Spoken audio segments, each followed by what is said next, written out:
Hello everyone. So let's put a message up in the Discord. Let's see.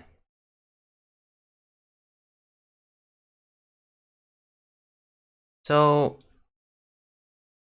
some stuff, I guess. So first thing, we're back to normal, I guess. So live tsumego. So I'm kind of looking forward to an extent to just making a more fun-oriented stream. Because I've been doing commentary. I mean, commentary is fun, right? Don't get me wrong. It is very fun. I really enjoy it. But, like, it's like the mood all changed. Like, it's part of, like, my competitive life, I suppose. Whereas, this is basically just fun, I guess. Mostly. So, it's just, yeah. Let's do some tsumego. Maybe some tsumego competitions.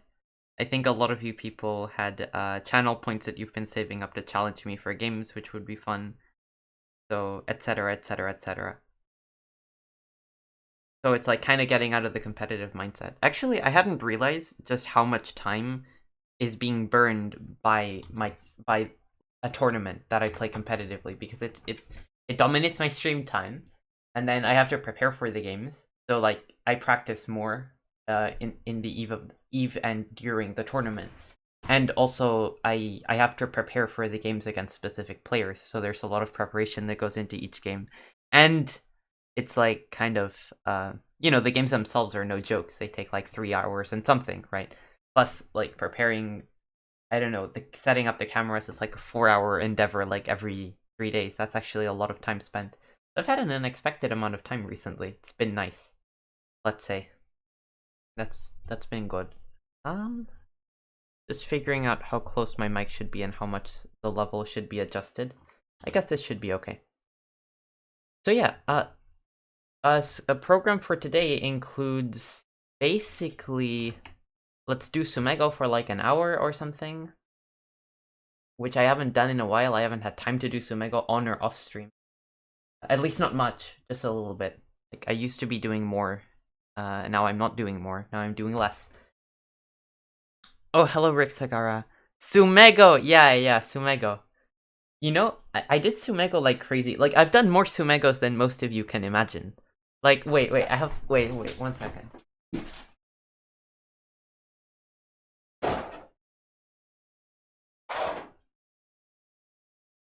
So you see this guy, right? This thing, I bought it in China like a few years ago. And I basically worked through all of it. I have like cross marks on all the problems I think I solved. And there's like around 10,000 of them. I counted. And I haven't solved like all of them, because some of them I couldn't solve, but I looked through all of them. So I've solved a lot of tsumegos. But most, like, and you know, I've done a bunch of tsumego collections and stuff. But point being, once I was finished with that collection, which I did a couple of years ago, I was like, oh god. Oh god, like I got burned out from tsumego at some point. Like tsumego became like this chore and stuff. Oh, troll openings, yeah, Rick Sagar. It's happening, it's happening. Back to the bomber enclosures, back to we might even go for some funky Sanrenseis, you know? I'm playing in a tourney right now, and I'm probably the weakest player in my bracket, so I need tsumego too. Wait, what tournament's that? Sounds interesting. But yeah, it's I don't think tsumego is that important. I think game experience is more important than tsumego. It's like people like tsumego is to a large extent just like, okay, let's say to me what tsumego kind of represents to me personally is it's formalizing logic in Go. Because like the way that you solve tsumego is like you're like, you have to play this move because if you don't, then this happens and this happens and this happens. You know, just it's like solving a tsumego is basically like being very, very rigorous in your logic. So it's actually to a very small extent, or not a very small extent, to a somewhat small extent, it's about pattern recognition and shape recognition. But you can get that through playing. The nice thing about a tsumego is that you solve it and you're like extremely rigorous about solving it, right? And you're absolutely sure that this is the right answer, and this is why nothing else works, also. And to a certain extent, tsumego does that, where it teaches you to be very, very rigorous with your logic. I think that's the right way to do tsumego, but it's very hard to do it the right way, I guess. So, the beginner go monthly one. Wait, you're the weakest player in the beginner go bracket. Nice. That sounds very beginnery. First? What do you mean first, Longing Cat? There's Battle Porridge and Rick Sagara already here. You're third. Welcome. Third's pretty good. Third's better than I got in the Grand Prix finale. What up, guys? Oh yeah, hello, Jumping Point. From my point of view, I'm first, yeah. There's a Dan bracket. I'm not the weakest player in the whole tournament. I see. Yeah, okay, so the Dan player division of the beginner go tournament. I agree with that. I'm forced. Yeah, you're night forced. Hello, Sandman. So yeah, let's do a tsumego. These are the timed tsumegos, which I'm still like trying to get past 3 done. So let's see how I do. Oh wow. Doing tsumego is hard. Doing tsumego is like really hard. My first instinct is easily this move, because that's what looks like would be suggested on a tsumego. You know? Like that's what it looks very tsumego-y. Also, if white plays 019, there's no way that you manage. So kinda helps out. Actually looks very good here.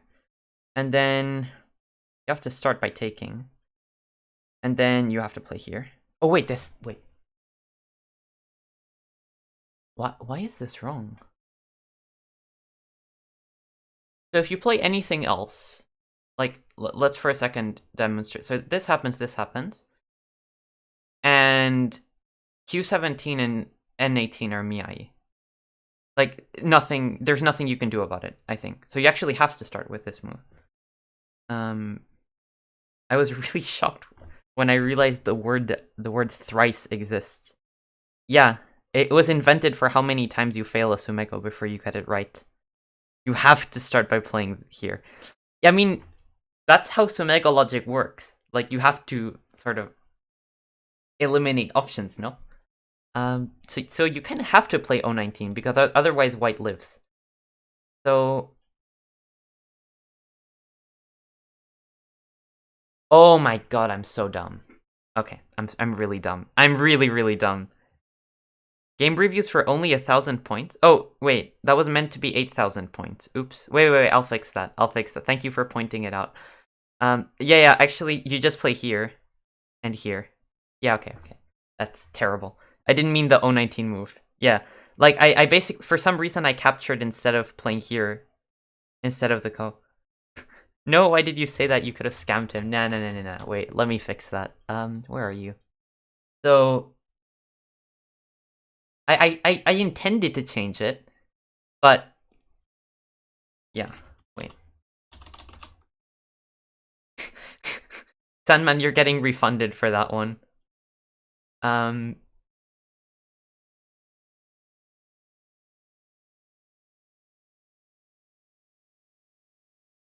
So wait, where can I refund?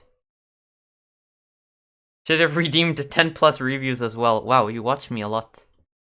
Damn.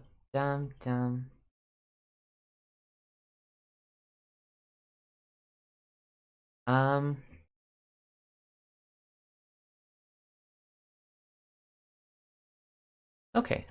I actually had a long request queue I had to figure out. Yeah, X-Clown Bomber. This article actually, Googlet sent the article to me, and it's an amazing article. Also, she made my current Bomber emote, so that was nice of her.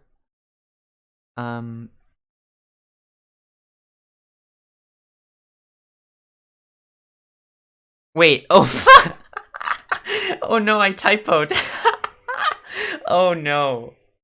Wait, isn't this a basic tsumego where you just hane? Am I... Wait. You just hane here, right?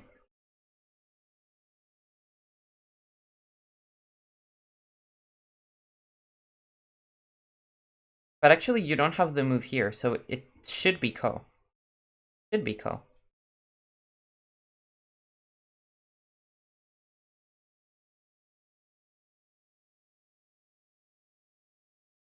Huh. Wait, I really don't know this shape well enough. Let's read it. So, the thing is, if you had the stone here, right, it's kind of easy, because if black plays here, you just hane twice, I guess. And if black plays here, you just play here or something, and black's busted. Oh, hello there, Fusion.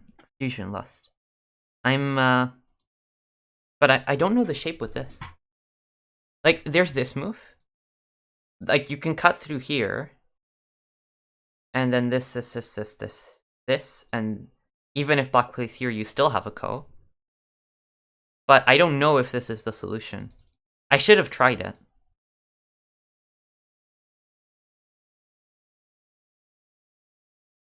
Is there something better? I feel like there should be, actually.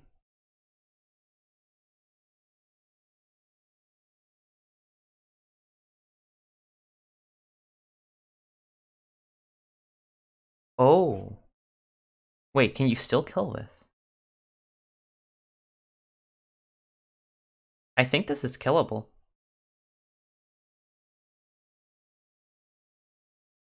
Yeah, I think it's killable. So the way that you do it is you push here, and then you play here. Yeah, I'll change the game review thing in a moment. I typoed, I'm sorry. Wait, I'll change it now before more people.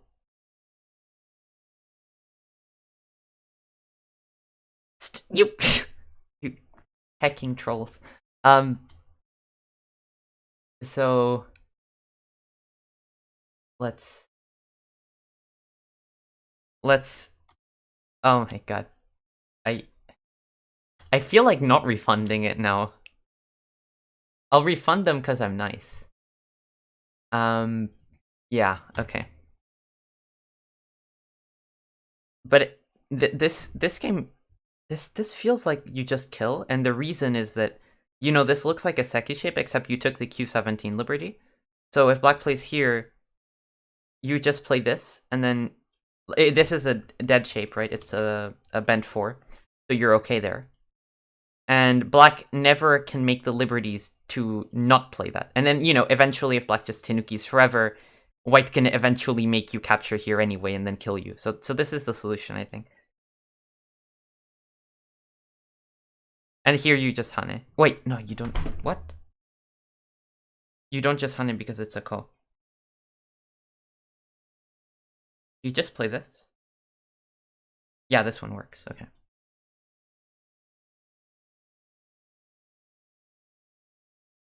Jesus Christ.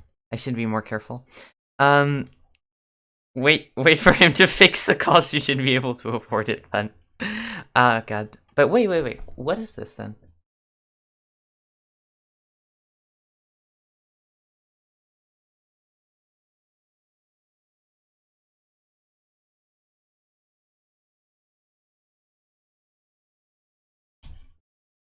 I actually have no clue what this shape is if white doesn't take the liberty. Because it never happens. Like, the way that the Joseki goes is like, white blocks and it's sent it to kill.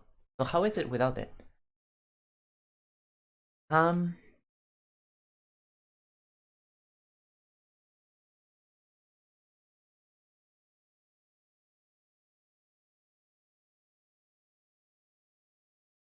Maybe I should do a lecture on life and death shapes I know by heart. Yeah, Victor knows lots, and like very often I'm just struggling with some tsumego, and then Victor's like, how, like in all caps, like, how do you not know this?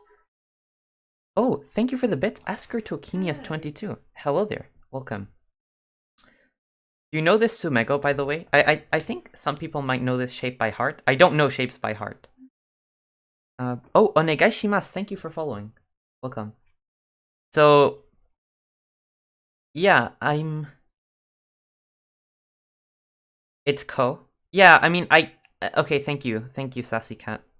Usually most chat knows. Hmm. うん Yeah, I mean, I guess when you don't read, you have to know shapes by heart, right? So...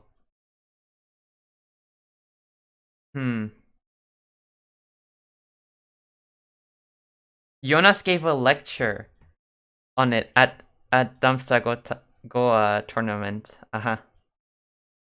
Fucking got him. Yeah, I hope so. So I mean, I can't really find a kill here. This feels ko-ish. I thought it was a ko. I just didn't know which one. But it's weird if it's a ko because there's multiple kos. Yeah, I mean, Han is definitely the first move. Han is the first move, right? And then the question is what happens after this, because here white has a couple of different ways of making ko. Maybe it was Martin, some German Mitte-Haidan. Can you understand Chinese? Kind of. I'm like an HSK3 level student. Kind of. Like very kind of. Very kind of-ish. It's a tenuko. Ah. One of those. So the two different kos I was reading was that you do this, and then this, not this. And then, you know, black has several different ways to make ko. I guess the most straightforward one is you just take. Can you send link into chat? Like, you want me to link the tsumego? Or... That's actually intelligent. I'm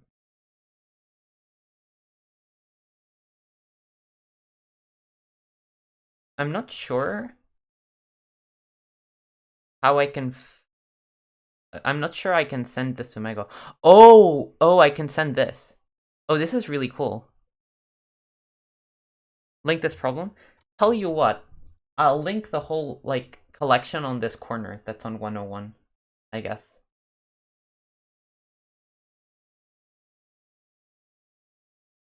Where, like, all of them are a bit different and you need to figure out what's going on. I don't know how to link the direct problem, so I'll just do this. Like, I could link my homepage, but I think that might not work, actually. Oh, hello there, Tateson, yeah. Welcome. Tsumego versus only applies to Go, right? Yeah, I'm not... No, you can't challenge me to Puzzle Storm. I'm not gonna get crushed at Chess Tsumego. On this stream. Maybe on some other streams. If I had more time, I'd stream some chess, but yeah, I don't, so... Then you'd have something you can, like, correct me on and stuff. You have that anyway, to be quite honest. But wait, what do we do here?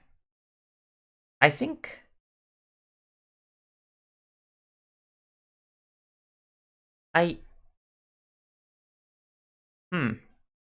There's so many kos. Which is the best one? Because here, for example, this Han is a ko, right?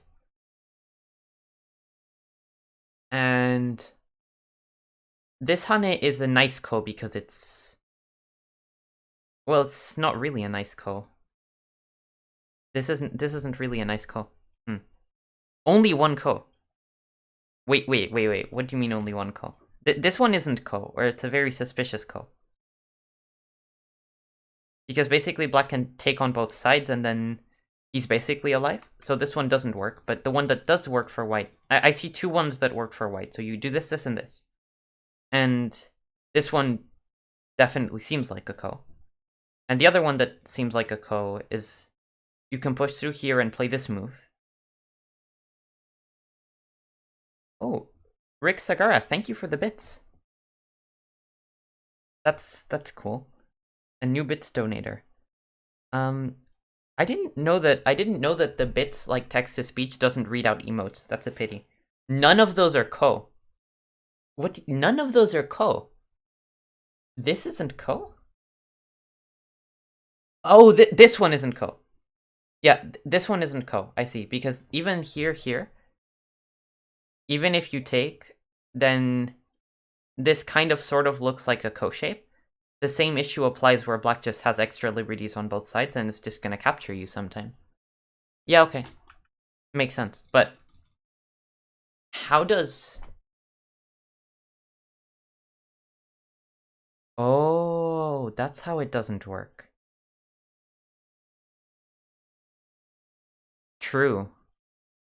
So you cut here and black has this move. No, wait, what do you mean black has this move? White doesn't have to take, you're just dead. So what's the move here for black? I don't get it. So you play this and white plays here, and it's a dead shape. You play this and white takes. And then the only move that makes sense to not make a ko is here. Except that this happens. 4 at S19.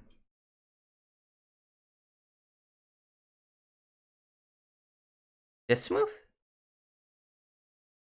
Oh, no, no, no. Here. Well, here white just connects, right? Oh, S18? I'm more confused. I can't find a move that doesn't kill against this move. S19. But this one also dies because this, and this, right? Dude, onegaishimasu. Hello there. Just connect. Yeah, just connect.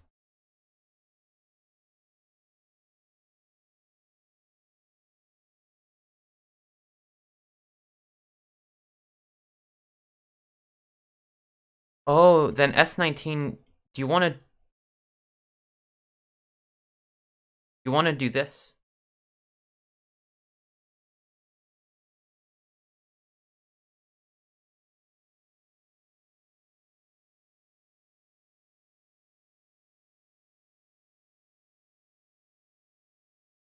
I mean, I see why you're trying to go for a double ko. I just don't see the double ko. Throw in.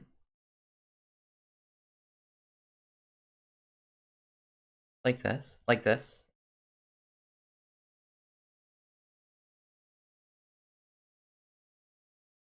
Isn't this still a ko? I'm actually not sure which throw in you mean. This one or the other one. But both of them are still kos, are they not?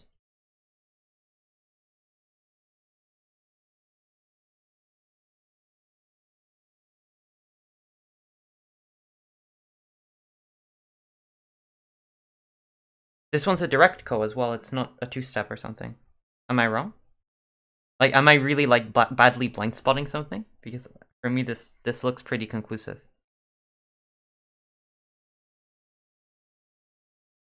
So is this just a solution then? Because if you try and push through and you do it my way, then black just... not this. Black just finds this move, and then white's in huge trouble, right? So, is this just a solution?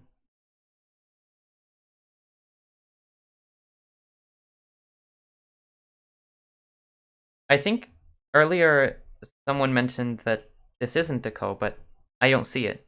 Looks pretty good. I don't know, I'll try it. That's alive? Wait, what?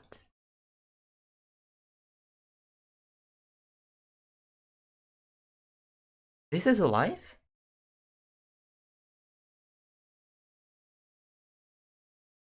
How?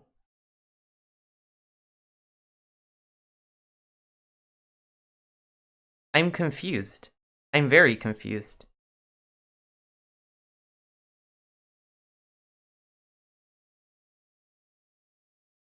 Like, if you play this way, white Dameto Maris, you have to play the ko anyway.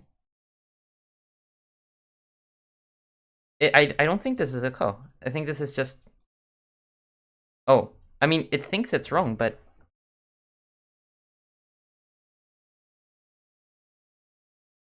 That's... should be a ko.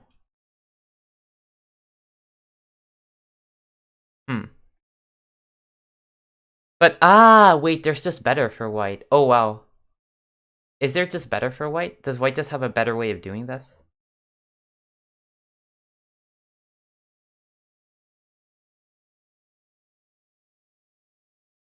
Does he? I really don't know.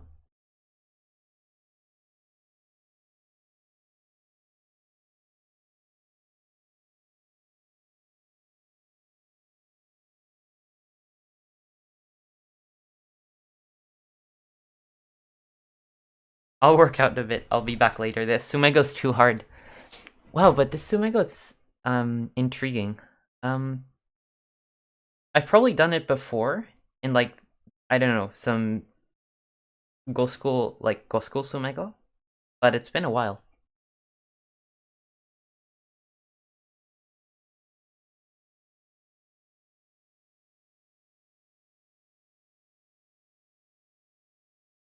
I don't know. It's really not so easy. Because I mean, I'm pretty sure this is a ko, right? I still don't see Black's refutation here. But on the other hand, does White have better? I don't really see it. I don't think I do.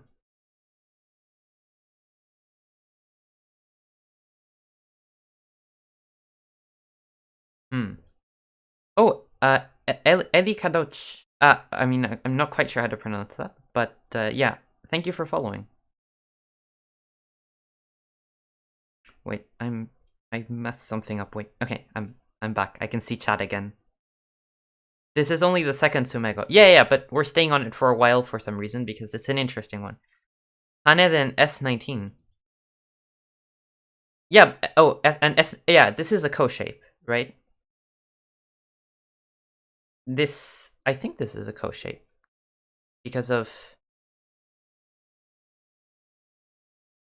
You could play either one here, I guess. Which one's better?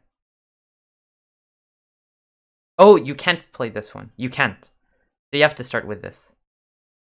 Oh, except that one doesn't work either. You have to throw in. Okay, you have to throw in.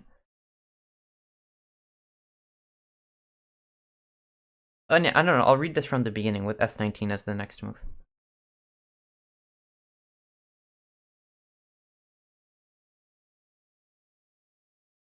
Okay, it's the throw-in. It's the throw-in. So you're gonna play here, here, here, and the whole idea is that if Black plays here, which is what you would do if this exchange was on the board, now White can play this move and connect this way. So Black is basically forced to play this move. Then you connect, then this. Then if you play here, Black makes this Seki shape, so you don't do that. And if you play this, then Black does the same thing. So you have to throw in, after which Black plays here. And now it's not a Seki shape because Black's going to be forced to take and create this bent 4 shape. Yeah, exactly. Well, that's the thing. So Black can Tenuki. I agree, right? Like Black can Tenuki and then it's a 2-stage ko. I don't disagree with that. So, I mean, this is very similar to the idea where... Actually, I have interesting story. A friend of mine, Slava Kaimin, who's a rather strong 6-stan, like last year, right? We were talking about this shape, like we were reviewing a game together, right? And I was like, this is Sente. And he was like, no, this is not Sente. And then I played this move. And I'm like, well, now there's a ko shape. I mean, Black can do this and Tenuki. And then it becomes some sort of 2-step ko. But the point is, even if Black Tenukis, White can't kill the next time. And what he said was that he had for his entire life thought that this was the shape. He thought this is the best White can do. Which is really interesting. But yeah, he doesn't seem to be much more well-versed on Tsumego than I am.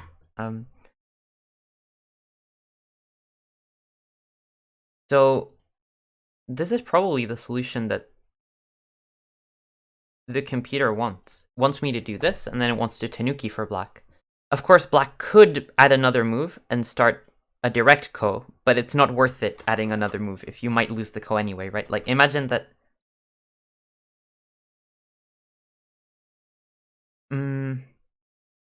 like, imagine that White plays here, and connects, and White wasted 2 moves. If Black forces White to take, and then White only wasted 1 extra move because Black also wasted a move. Do you leave the call?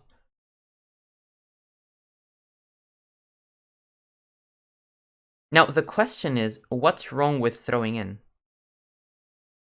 Like, I don't see the problem with throwing in. Like, isn't throwing in better because you force black to play a direct ko immediately? It's a heavier ko. I guess it's a heavier ko. If I redeem a review for real, when would you review it? Immediately. If you redeem a review, well, as soon as I basically want to do tsumego for like an hour, right? And then whenever I stop doing tsumego, I'll review it then. And it's like a 30-minute review, I guess, of a game you send on stream. Zogi with the emote spam. But I'm pretty sure that this is ko as well. I'm very sure. So I think for some reason the tsumego thing kind of judges that this ko is worse than the other ko. And there are pros and cons. I mean, the con of this ko is that if you lose it, you lose lots of points, right? So if black wins this ko, black has like 1,000,000 points, right? It's alive. You say it's alive? But how? How does this live? I'm mystified. I'm absolutely mystified and flabbergasted, Sassy Cat. Double ko. Which double ko? Show me the sequence. Because if this, I just don't see the double ko. Because you can do this and then white just connects here and it's still a ko. Right? There's no double ko. It would be a double ko if white like tenuki'd now. Black would win in double ko. But that isn't the case.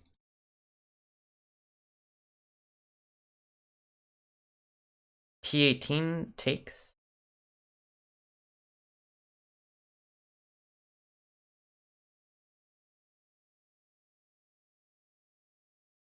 What next?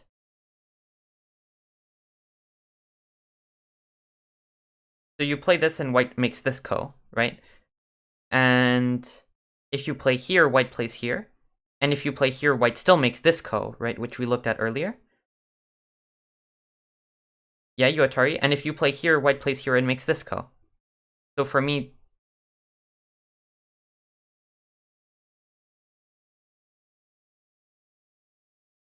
So, okay, T18, I think Atari you mean here.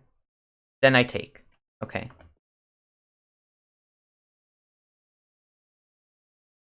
I'm still lost as to how this is not a ko. I don't know, I could be missing something. I really could. But to me, these two moves are just miai. White's gonna make a ko somehow.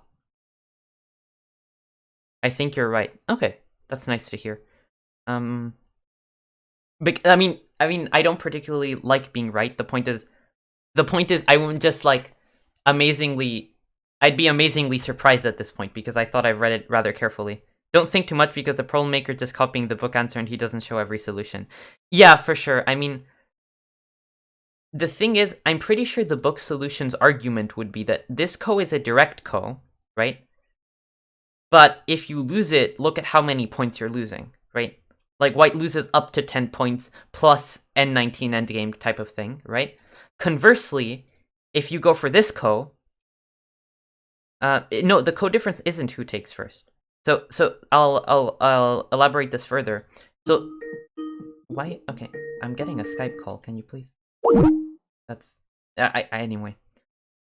Let's actually, hopefully, let's kill Skype if I can, so that doesn't happen again. I should call that person later, though, for sure. Oh. Somebody requesting their 800 No, it's actually someone calling me late, I think, for my birthday, which was a couple of days ago.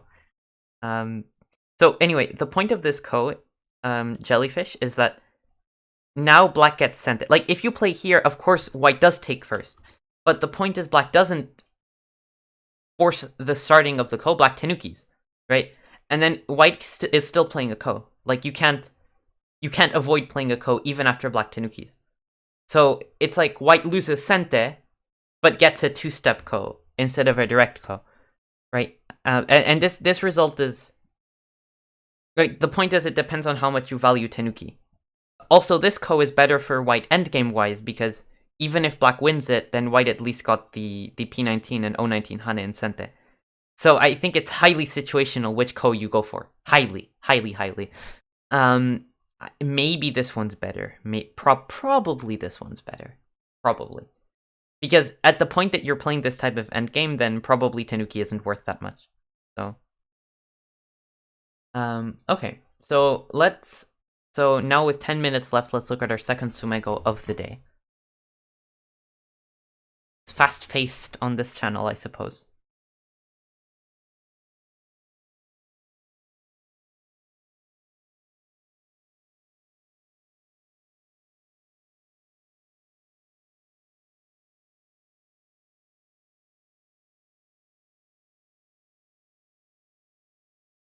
Wait, this tsumego is really confusing. Really confusing. Wait, there's like 1,000 ways to win this. Not 1,000, but 2. Wait, I'm just confused. Why doesn't everything work here? For black, I mean. What?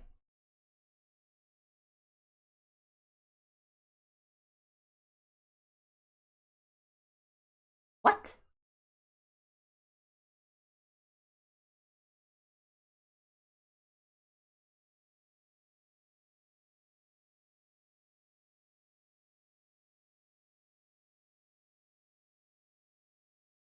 Does it want to avoid giving white the opportunity to play like this ko? Maybe. Maybe that's what it wants. And that's actually somewhat difficult. Except it isn't. Really blitzing them out, yeah.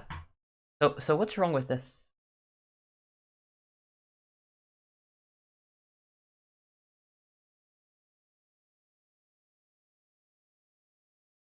So okay, I think that the most like solid solution, I suppose, is you start with this move, and then if white,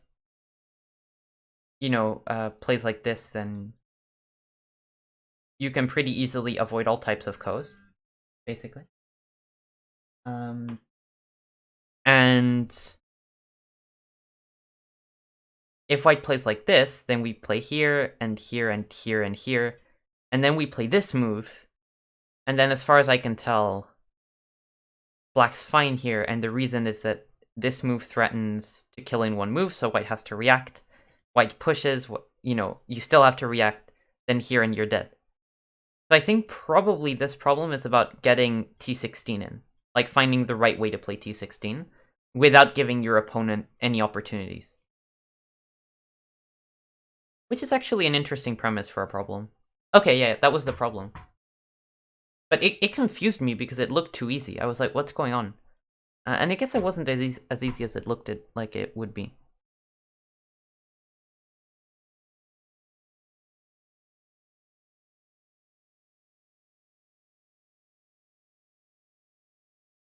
Huh.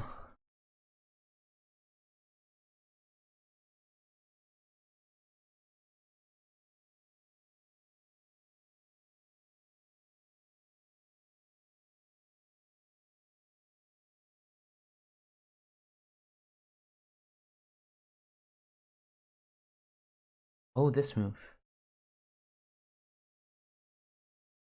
Oh, I probably blundered, yeah. Yeah, this move, I should realize this move exists. Okay. I'm back, the first tsumego was wrong in the website. The first tsumego... No, it was fine. It was fine, it was fine. I just got it wrong. But this one, how do you do this?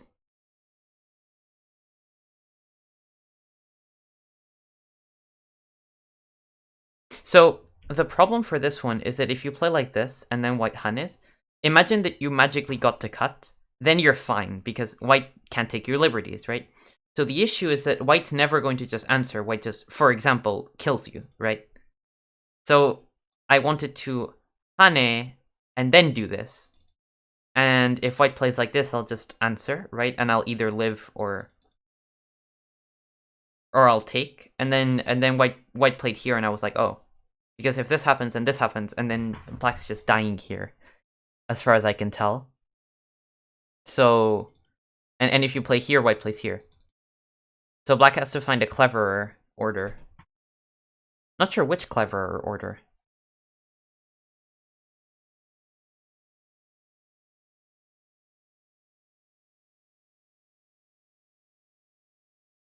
This one's interesting. It's not so easy.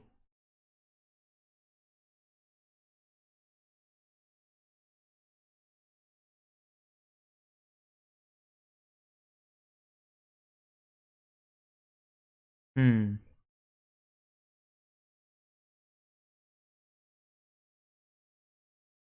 Did they add a new category? This one says ko, doesn't it? Oh. Does it? I mean, this one, I mean, this is like black first to kill, right? A killing problem. So, I don't know if it says ko somewhere. I actually don't know how to write ko. I used to, but I forgot.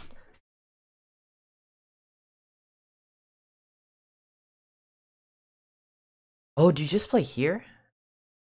It says to win semi. Usually it says life and death to the right of black to play. I don't know what it says here. So what it says is, like, basically to kill problem, as far as I can tell, I guess. But I think this move might just work. Because white is basically forced to play here. And then this move, and then white's busted. Because this, and this, and this. So actually, this one looks kind of clean. Yeah, okay. Semi problem. Should have taken me less, a less long time. Okay, never seen it on 101. Yeah, usually it's sohoti, which is the life and death problem.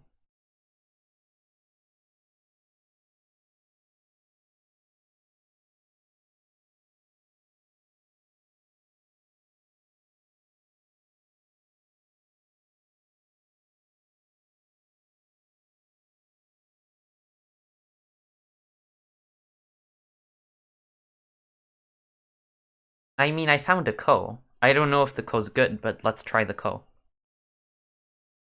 Because, I mean, it's a ko. Oh, fuck. Okay, I messed up. I have to throw in first. I really need to throw in first. Then it's a ko. But I need to throw in. Or this ko, I guess this ko is okay, but is there a better ko? So my thinking was this, and then this ko is basically better because I take first. Okay, yeah, so this is the problem. So I messed up because I played a worse... I played a move order that allowed a worse ko. Which isn't good. So... Oh, I think this one is instant solve. I think so.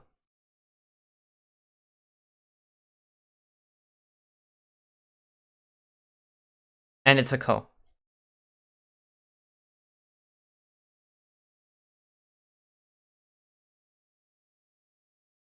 And then we play here. Yeah, okay. Oh, uptime. Actually, I should introduce uptime. Because sometimes, I guess there are some, like, people who are watching on mobile or something that don't have the stream time on. It should be a command. Wait. It's actually one of the defaults, so I should enable it. Give me a second. Yeah, I'm on mobile. Yeah, I always forget that people are on mobile, so, you know, that happens. Wait, it's not in the... It's actually not in the list of default commands, so I can't enable it. So, yeah, I'm sorry. So, for reference, current uptime is like 45 minutes, I guess.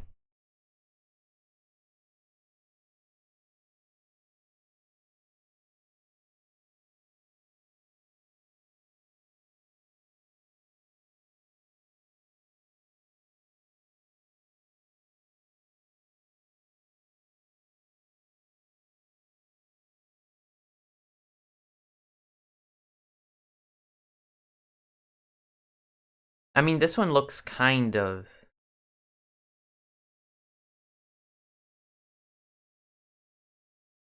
I mean, I'm not sure if this is the solution, but this is like an easy way to get a good result. Okay, yeah. basically you make white dame tsumari on the right side, and then you kill the corner with s18. So another 15 or so of problems, and then some strange openings in online games. Yeah, exactly. That's the program. So I'll be doing a little bit more tsumego and then games.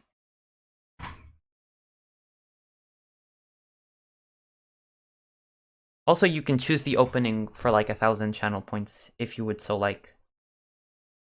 So long as the opening isn't like play everything on the first line. Basically everything else is okay.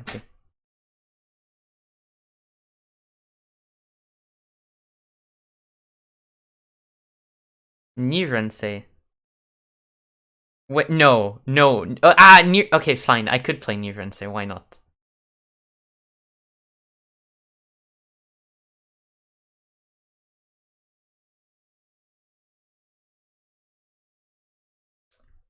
No! Damn it.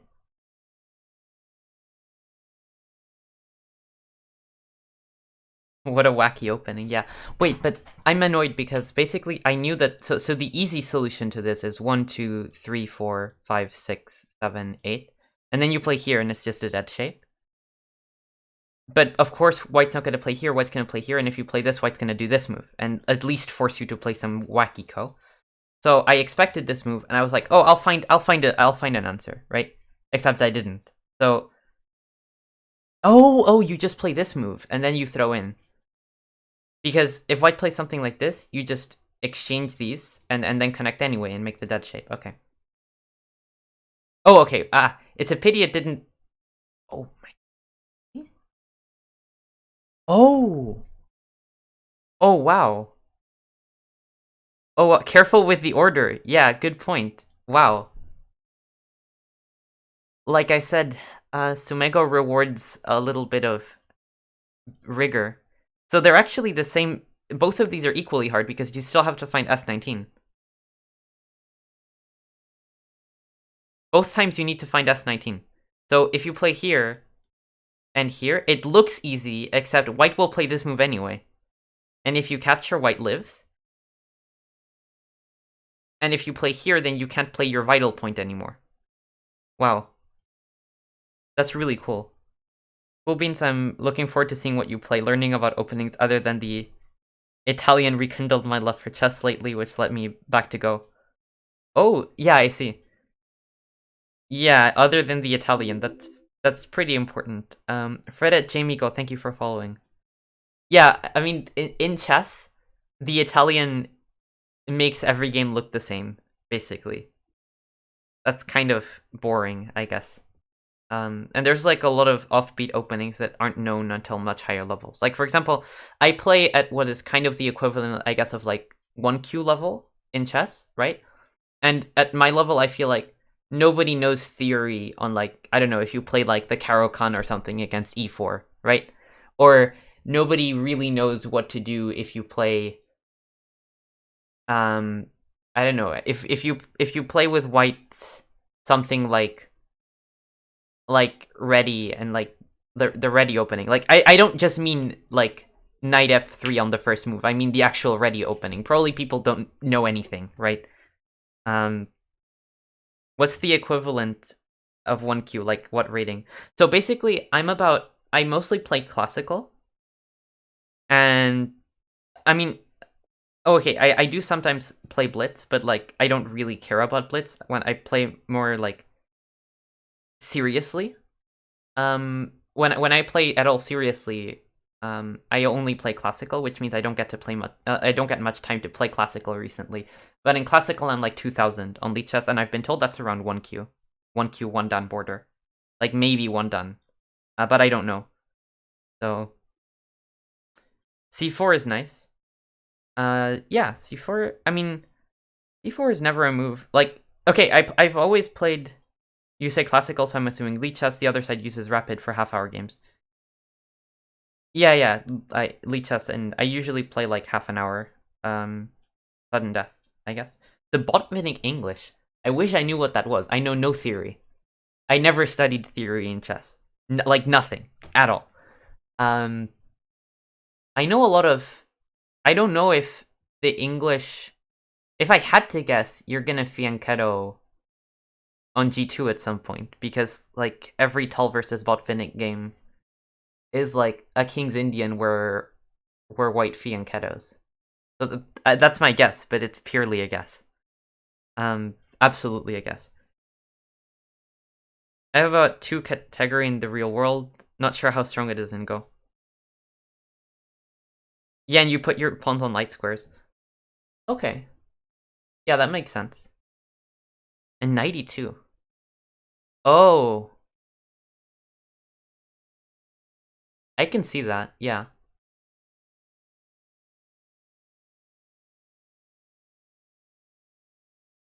Yeah, and of course knight GE2. I agree.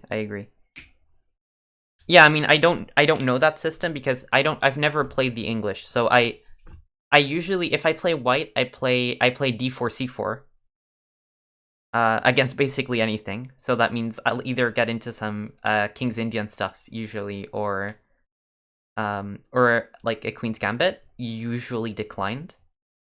But I've never started with c4, I guess. The OG Queen's, yeah. I play a lot of Queen's Gambit, like a lot. It's basically the only opening I play with white. I don't know much theory on it actually, but I suppose that what I like is that I don't know, it's a natural opening to play. Like it's a very, very easy to play, I suppose.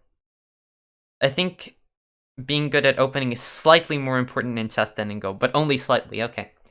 I guess if you're really, really good at opening, like if you know a lot of stuff by heart, you'll win a lot of games off of opening traps. Sorry, I'm distracting you. No, it's good. I don't know. It's a fun stream. I like chatting. I mean, chess is a fun game. But on top level, it's super important. I mean, what I'm guessing, for example, okay, let me put it this way. I've learned like one opening trap, you know? I've worked like one opening trap or two, like, okay, one, because I've forgotten the other one at this point. But I've learned like one opening trap off of, maybe some of you have watched like Eric Rosen's stream. So yeah, I like his streams and or videos quite a bit. So I learned like one opening trap, right? And if I play against, like, it's basically a trap in the England gambit, right? So if I play against d4, if I'm black and I play against d4, I'm gonna win approximately 25% of the time. Like, approximately 25% of the time, I'll just win. I'll just beat d4 because of this opening trap. Like, what? You know? And even now it's a very popular trap because he popularized it, and people still fall for this like all the time, right? So my point is that probably opening preparation can get you very far. Sometimes it can just win you a lot of easy games. That's my impression. I'm not sure if it's always the case. Probably it's more the case in Blitz. Isn't 25% win rate dog shit? No. I mean that whenever I play d4, 25% of my games, I win instantly. Like, 25% of my games, they fall into the opening trap and I screw them. Like, I might win, 50-50, right? Chess doesn't have draws at my level, Battle Porridge. But basically, 25% of the games, I'll win, like, very soon. At, like, 1,800 Lichess, which is... I've been told, like, 1,500, 1,400 FIDE, I guess. That's what I've been told by some people. So, like, I guess mid-level player type. What trap? What trap? I mean, I could even show it, since we're on the topic. What rank? At what rank? Oh, wait. Somebody asked that already. Oh, Prince Alina, thank you for following. Show it? Okay. Any Go equivalent of that? No, don't study Go traps. So, let's open up a board. Oh, you can kind of see everything. I don't even have to change the overlay. So, let's open a board, I guess.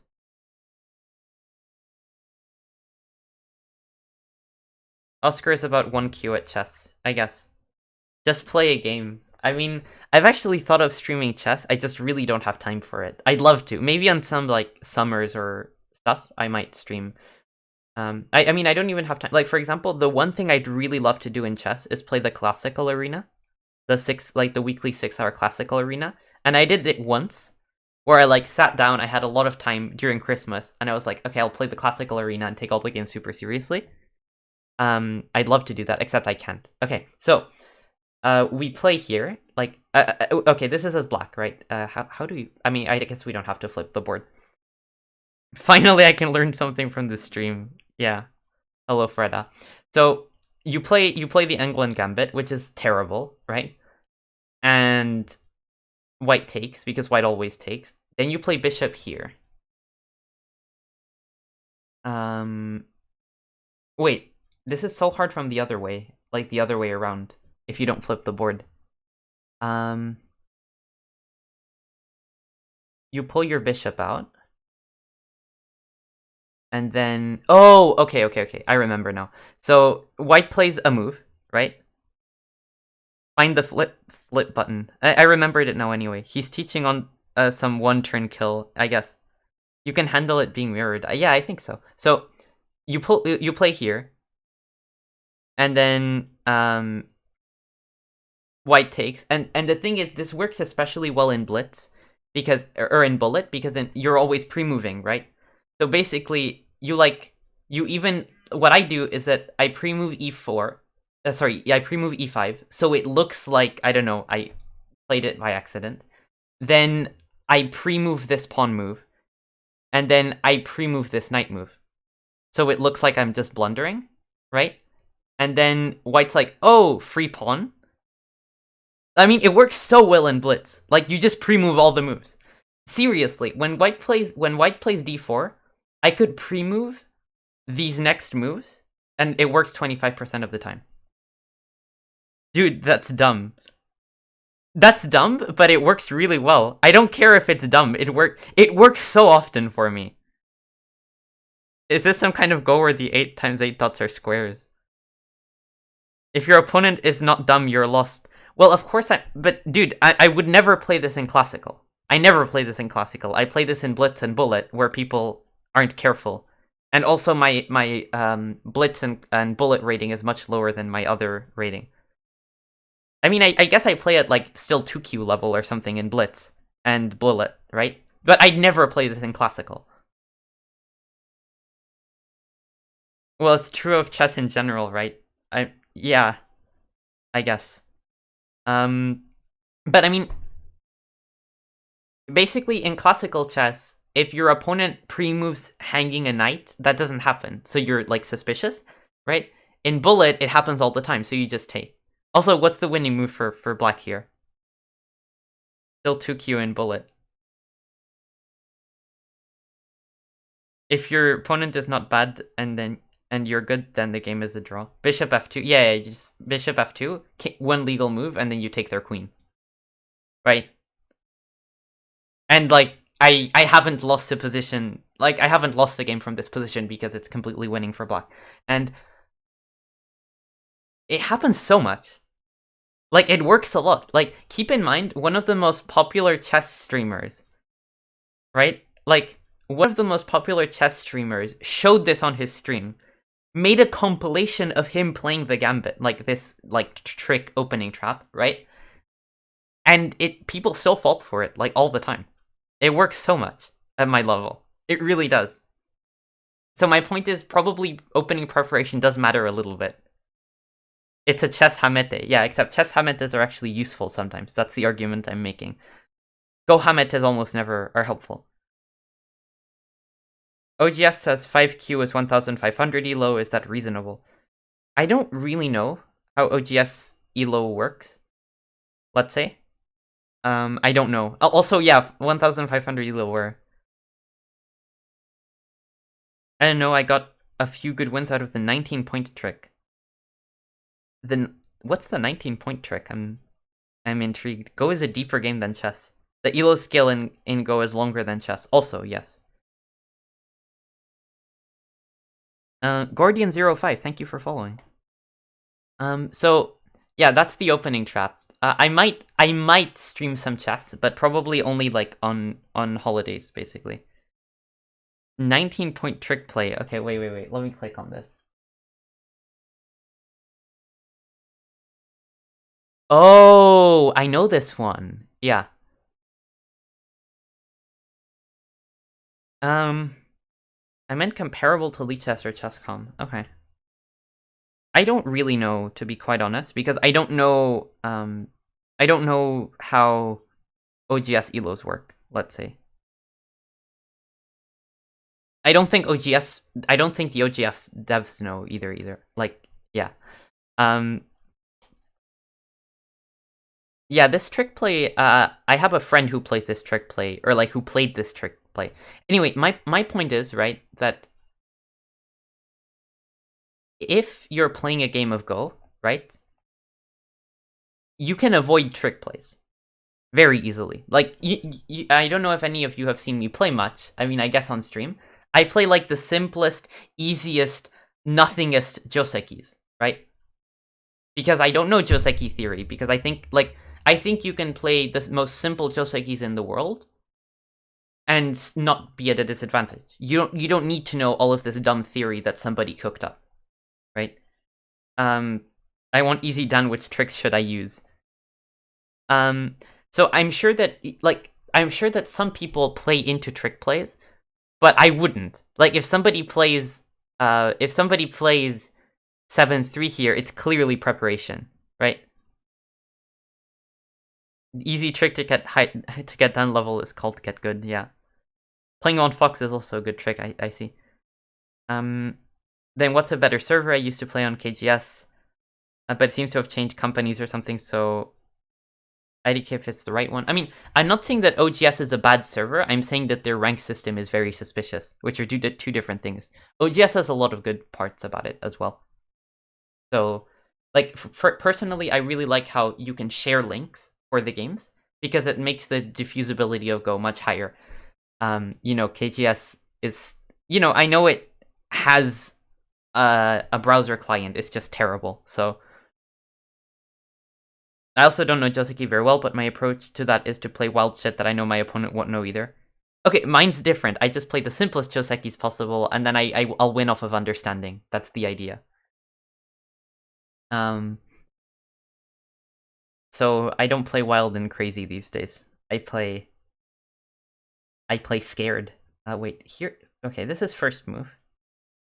Probably.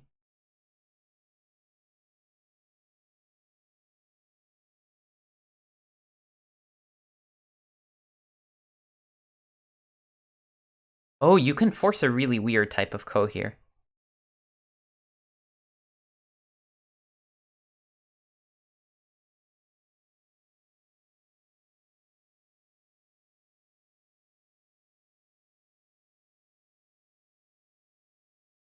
Wait, can you? Goes hard. Wait, goes hard. I thought I could force a ko here, but now I'm not sure anymore. That's okay, not everyone can be a Chad, yeah. Oh yeah, and the OGS app is pretty good as well, just on mobile. Only someone with a lot of faith in their intelligence would plan to win on understanding. I don't actually have faith in... Like, I don't have faith in my intelligence, I just have faith in that I understand Go quite well, even for my level. Like, it's my advantage. I don't think reading is my advantage, for example, not these days. So, I just think that basically, the simpler the Joseki is, the harder the game to understand will be, right? Because the game will get complicated later, and I'm good at that. So that doesn't mean I think I'm intelligent, just thinks I think I've played a lot of games and gotten a lot of experience, and I have a better understanding than my opponents. That's the premise. Why not R19 and then T19? R19 and then T19. So I guess this move is forced to be first, right? And I guess you mean R19 and then T19. So the problem I have with this one is that if you play like this, then... Oh wait, I hallucinated. This just worked. This is what I wanted to do, but I thought white had a refutation. Wait, white really doesn't. White really doesn't. Because if this, you can still get this ko. And if this, like, if white Atari's here, then here and then here, you can still get a ko where white takes first. Yeah, you're right. This is what I was reading. This is what I wanted to do. But for some reason, I concluded it doesn't work, basically. Yeah. I don't know. I thought that somehow white can... I thought if white doesn't play q16, somehow white can manage, but... You don't have to get 50% of a Joseki, you can be happy with 40% and avoid the trick play completely. Yeah. I mean, the thing is, in my opinion, most trick play in Go isn't so bad that you can't just find a way to simplify out of it. Like, you know, the argument that chess players would make for playing like 20 moves of theory, or like 40 moves, because, you know, like chess players, like one move is 2 moves or something. So in Go terms, 40 moves of theory is that if you deviate from theory, you have a worse position. In Go, that doesn't happen because Go is complicated enough for that. Like Go is dimension, like Go has enough options that you can stray away from complicated theory and just do fine. So somebody asked me, like, I was talking on stream recently. I intentionally avoid complicated variations. Like, I won't be caught dead playing Taisha, for example. I haven't been caught dead playing Taisha for years. And, you know, somebody asked, well, doesn't that mean you'll play suboptimally? No, it doesn't, because Go is multifaceted enough for that. So yeah, Fuseki is pretty useless in Go. Or Fuseki is useful, but knowing Joseki isn't useful. Those are two different things. Like, you don't need to know Joseki to be good at Fuseki. This is, in theory, the final problem. So it took us an hour to do... It took us over an hour to do lots of problems, I suppose. This one feels like double Hane. This one really feels like double Hane.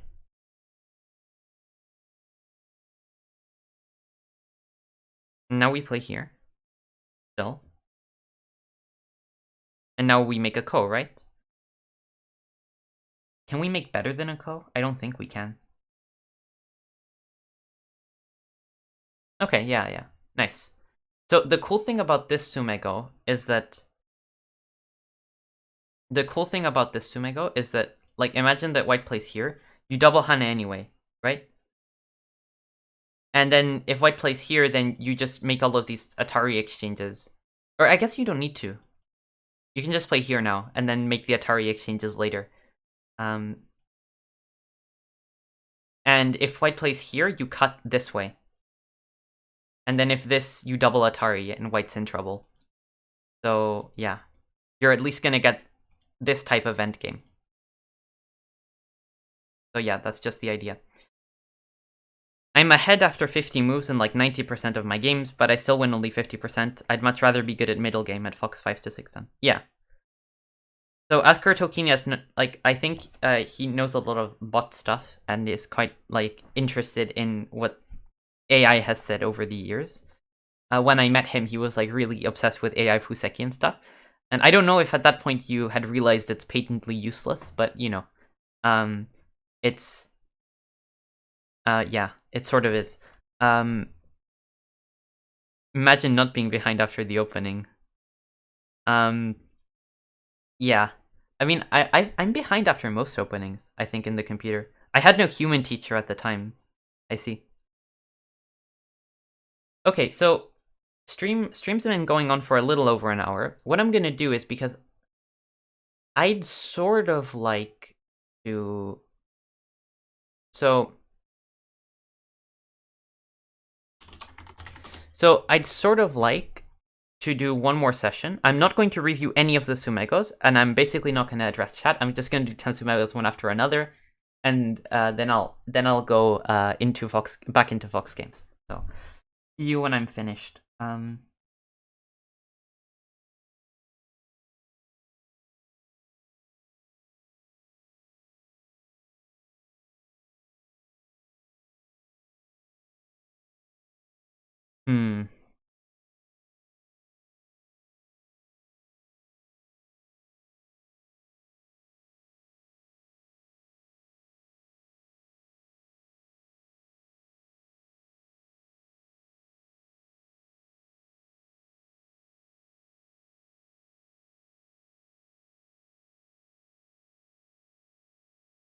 Wait.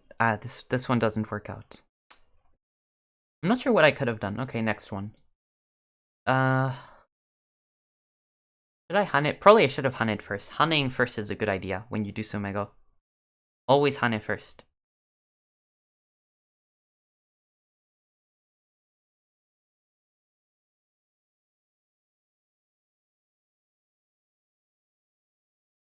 This one should be here. Should be.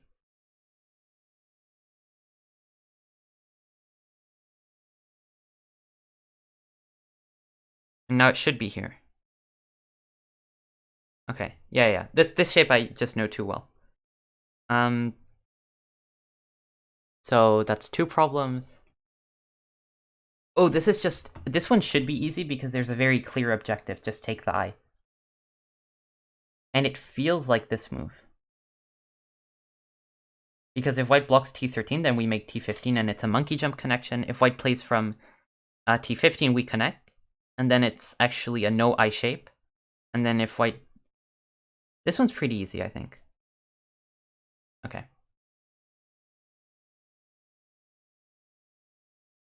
Oh, this one I've seen before. This one I've definitely seen before. It rings so many bells. I don't know if they're alarm bells or normal bells, to be quite honest.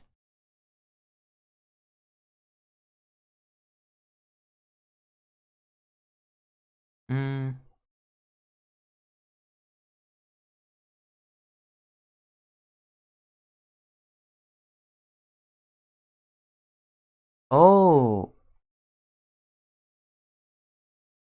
Is this really just a ko? Yeah, okay, it's a ko. You have to make a ko. I couldn't see anything better. Makes sense. Oh, and this one is some first line connection stuff. This looks fun.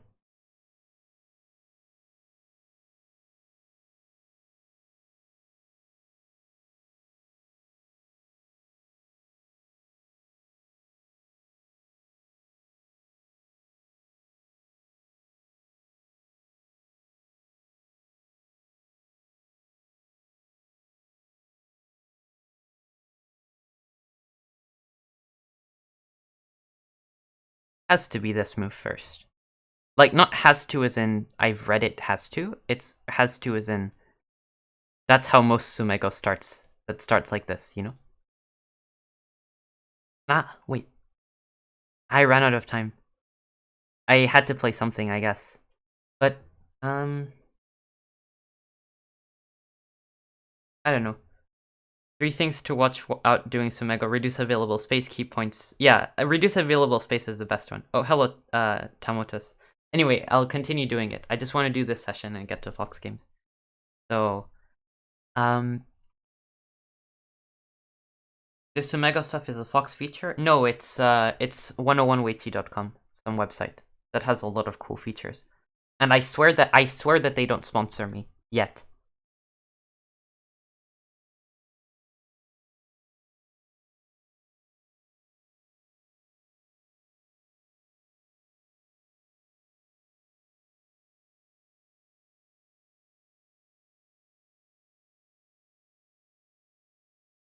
Isn't this one just a monkey jump? Feels like a monkey jump. And then just here. Yeah, okay. Nice.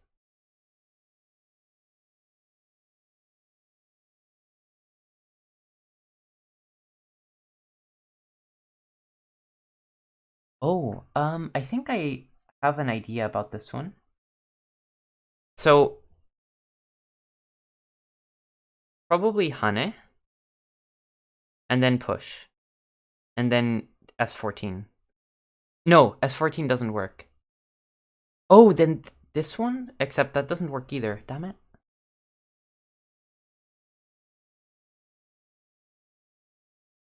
Oh, order's a little bit hard from this one.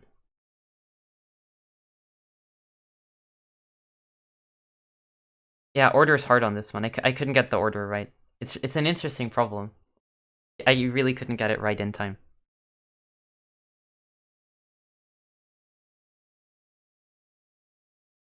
Oh, but this one, there's so little available space that it should be solvable. Solvable, soluble.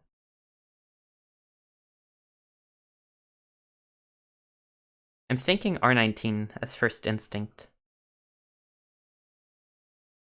Yeah, R19 looks incredibly promising. I think it basically just works.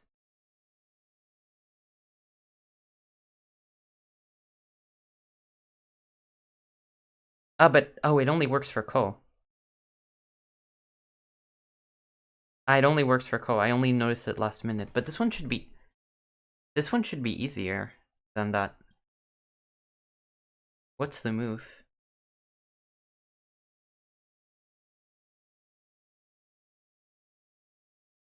Wow. You just wait, you play here. I think it might be N19, yeah. And then you just push. Yeah, wow. I missed N19. N19 wasn't my instinct, so I spent all my time reading the outside push. And then failed miserably. Oh well. Failing miserably happens, I suppose.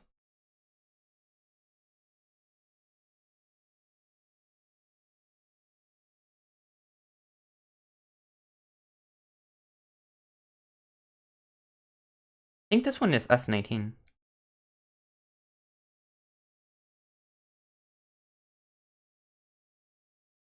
S19 looks very good. Yeah, I mean, it's like white made a concession, but... Oh. But what next? What next? My brain isn't functioning. Wait. How does this one work?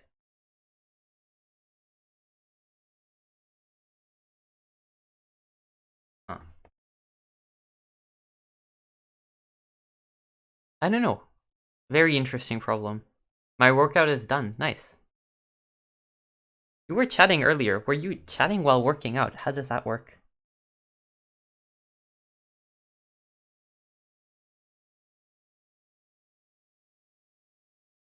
Wait. This shape looks so dead.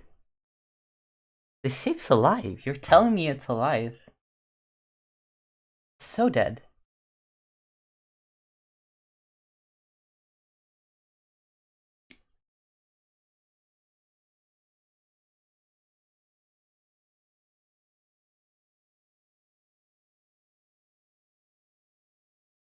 Wait, this shape is confusing.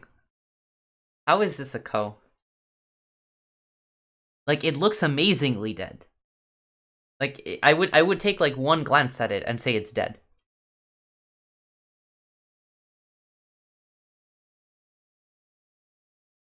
But yeah, earlier,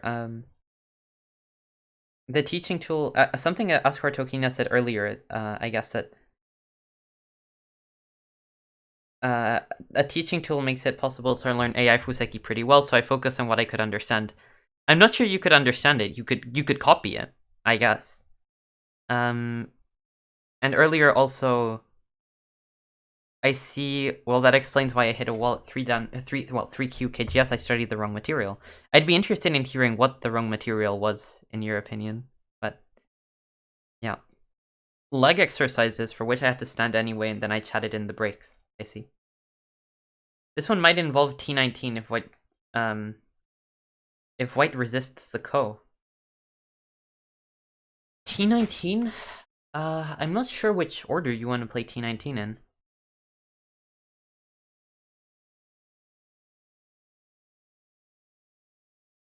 Very confusing problem. Since this one's the last one, I can spend a little bit on it. You people can help as well.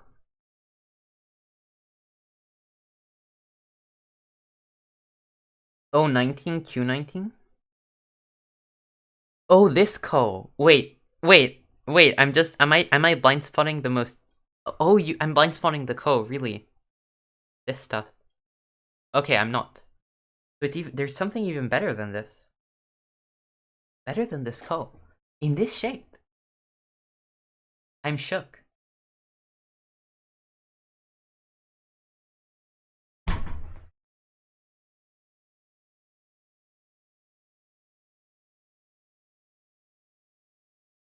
So, the plan, like, what you could do is make this exchange to try to gain space, right? And then hope you can get a Seki shape.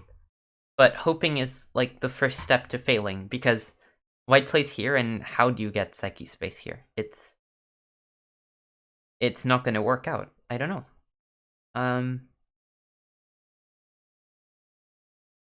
But do you get co-space, actually? Do you now get to play... You now get to play this move, and then... Like, white tries to play here, of course, but then you, like, throw in and connect? Maybe.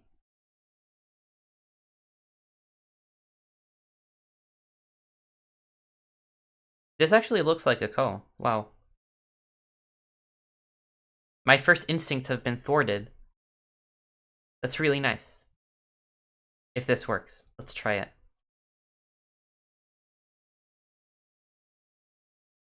Oh, does it want you to, like, exchange first? Oh, this one's a... Oh, you're just... Oh, if you don't even take your own liberties, it still works and you're alive. Wow. Okay. I'm bad. This is really cool. So... Yeah, so... I wanted to exchange this move first for some reason, but it actually just hurts your liberties. Just play like this, and you're alive. Yeah, it is a T19 problem. You were completely right, Asalon. I was about 13% right, yeah. I spent too much time on Fuseki, Joseki, and Life and Death Tsumego, so probably have studied high-level games and learned middle game ideas. I think for sure, Tsumego can be good, right? Tsumego can be good.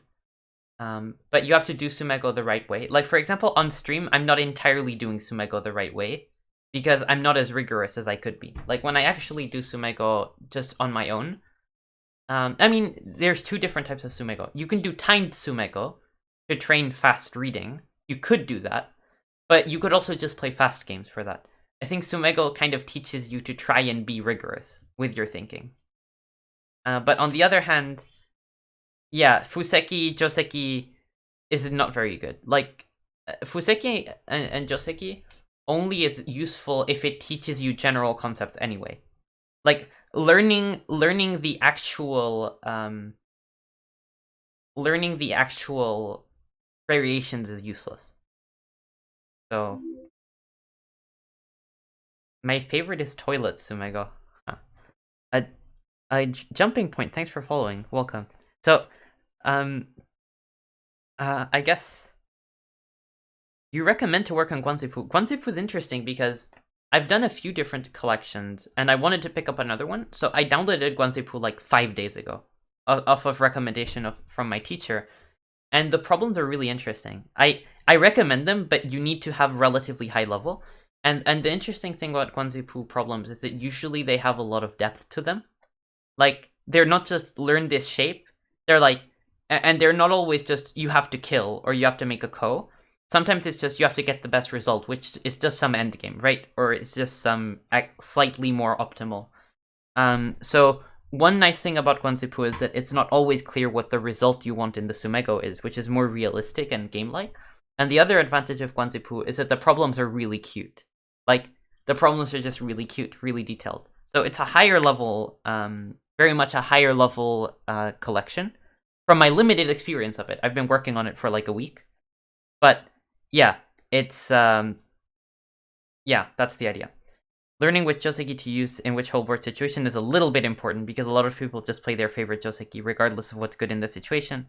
But learning specific Josekis is not very important. I think even direction of play... Okay, my experience from teaching students is that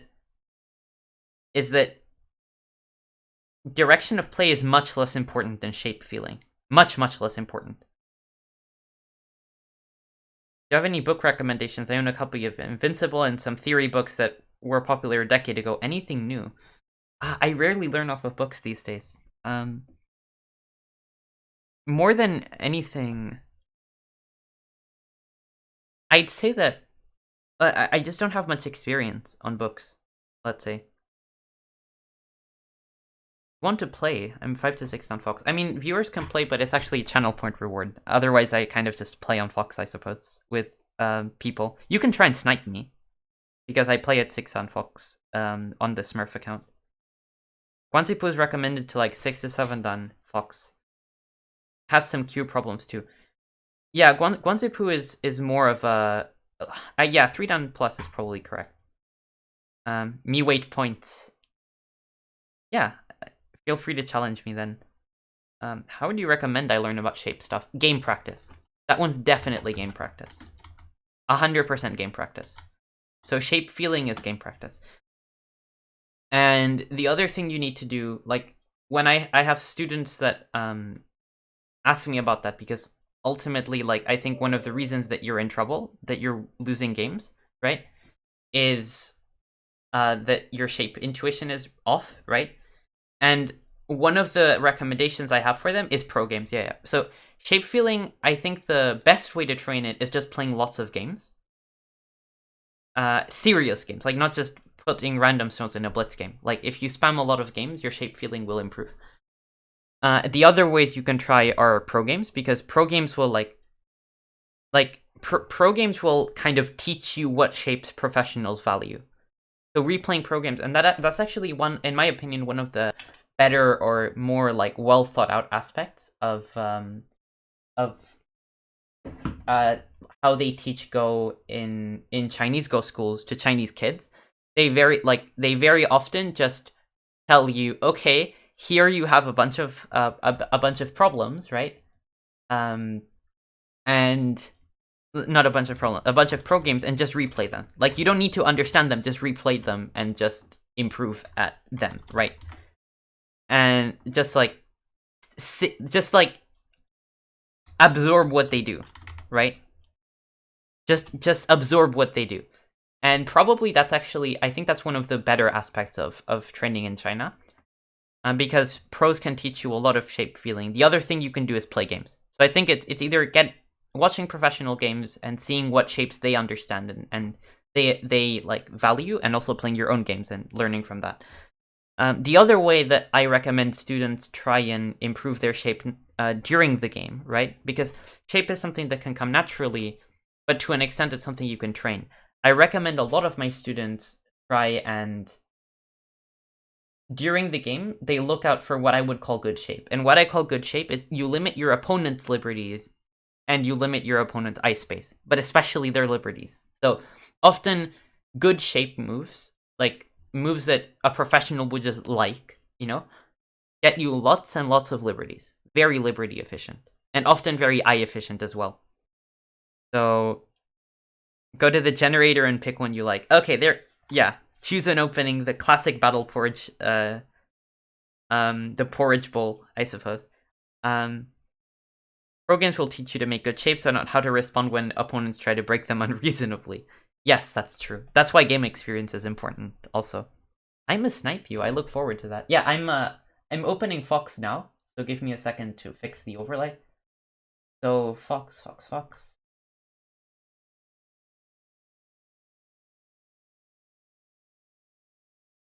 And hasn't been fixed yet. Not completely.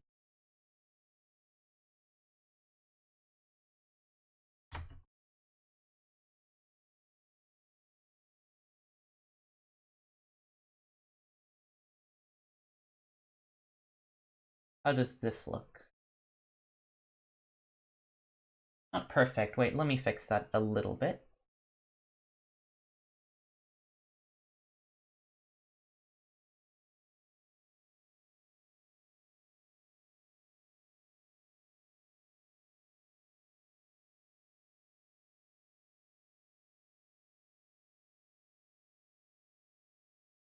Okay.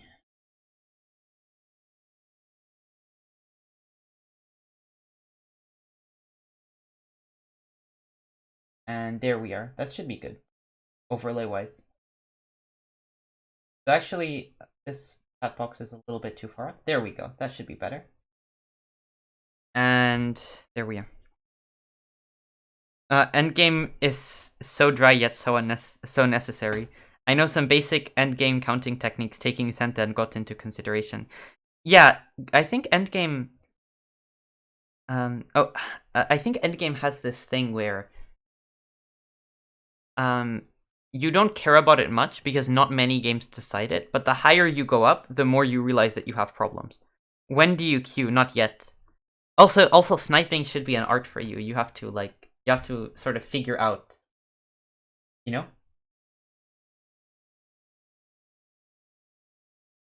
Alright, let's go for a black hole if you dare.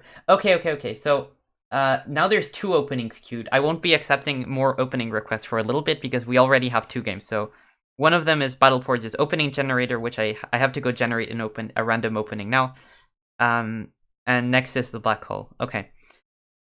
So, apparently the choose an opening includes 5 moves. If I'm feeling really generous, I'll do 6, but usually 5. And not on the first line. Anywhere else.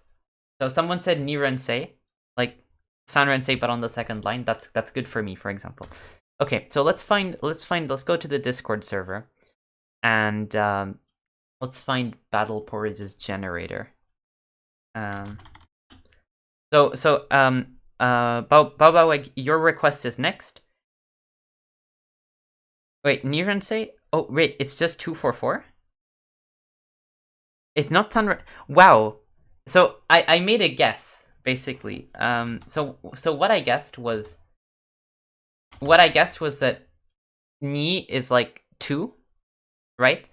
So I figured it would be second line, whereas for some reason, but actually Sanrensei is literally just, it's not on the third line. So I don't know why I made a guess, and it's a terrible guess. So of course Nirensei is just 2. For reference, I don't actually study Japanese. I study Chinese.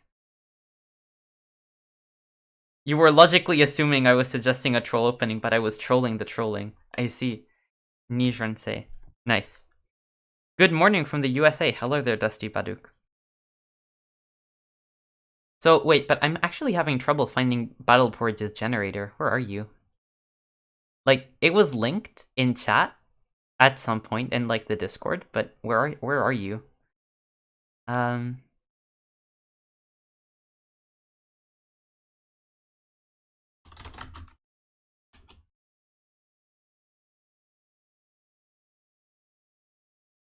it in Discord, please. Yeah, probably should be pinned in Discord. Did I pin it at some point? I didn't pin it.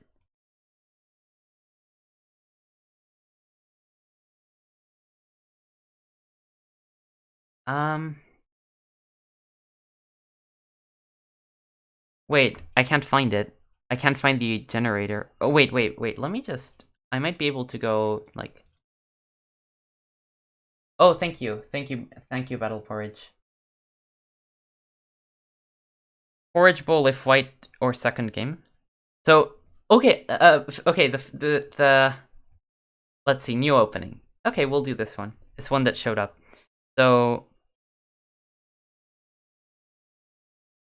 So basically, I think I'll... So Asalon's suggestion, I don't think I will do that because I'm just gonna go in order. So we had a suggestion from Battle Portage to do the generator, and then from Babawake to do black hole. I'll just do it in order, I guess. So, but okay, I found an opening. The first one I found is pretty cool, so let's go for that. And let's actually put that up. And in the info,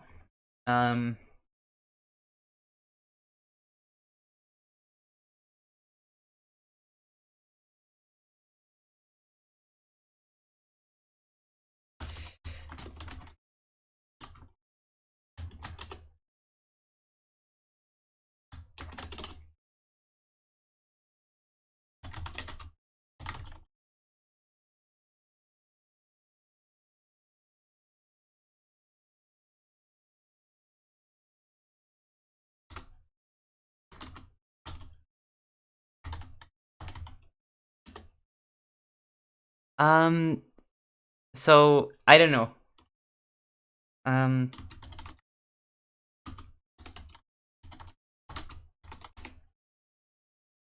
Let's just say randomly generated from the porridge bowl. It's too hard to figure out the coordinates for that opening. It's like way too hard.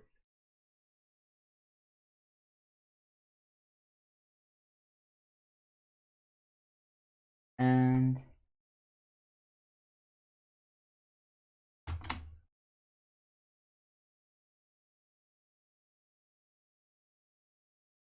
Okay. So A1, T19, A19, T1 sounds pretty troll, but the opponent might just quit. I don't think that'll, like, I would do that because I'm not playing on the first line, basically.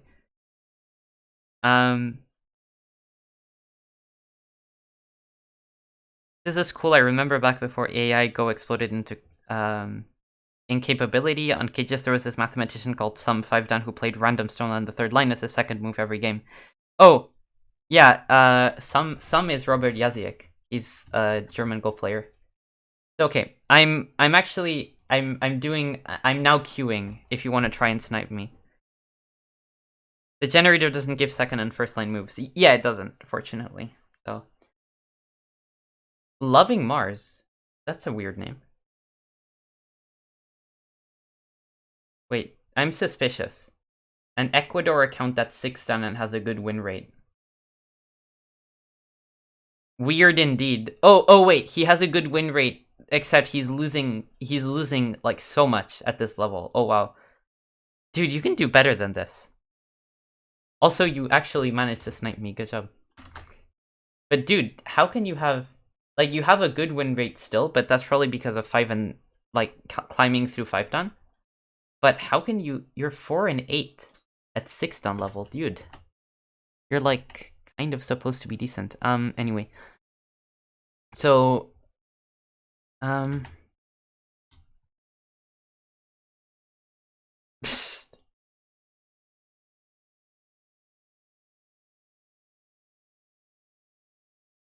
wait, are you gonna mirror my opening? That would be cool. A mirrored opening would somehow be cool. So, also, wait, why is the overlay terrible? I just realized that for some reason the overlay is terrible. Like, the cropping is all wrong. I don't know why, because I haven't changed my screen resolution, and I haven't done anything. So, I'll fix that. I thought you said you were Robert Jaziek. What? I'm not Robert Jaziek. Why would I be? So, yeah, this is the opening. Next move is let me look it up again. The openings don't make any sense. Okay, and we have it mirrored. Overlay. Yeah. Actually, I was roasting Jonas Veltiga's overlay just a second ago. Like, well, yesterday. But now mine is weird for some reason. But actually, I have no clue why. I have no clue why. I don't know why it would do this. So let me fix it.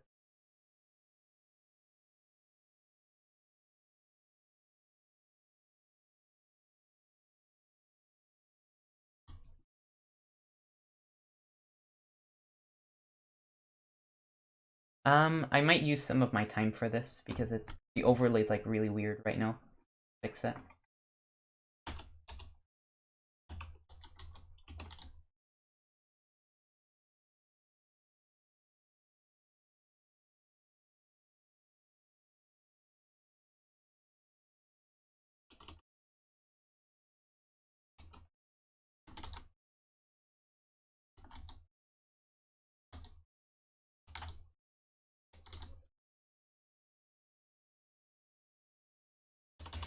I guess this is a little bit weird, but it's good enough. I like white, yeah. What's happening? So I'm playing Ascor Tokinias, who is actually currently in chat, right? And basically I played a troll opening from a generator, and then Ascor Tokinias mirrored it.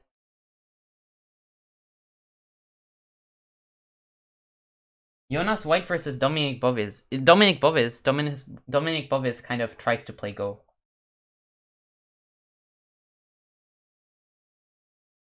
He tries.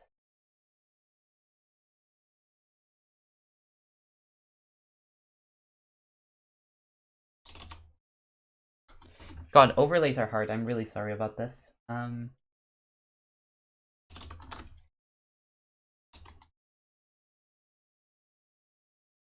Okay, this'll have to do.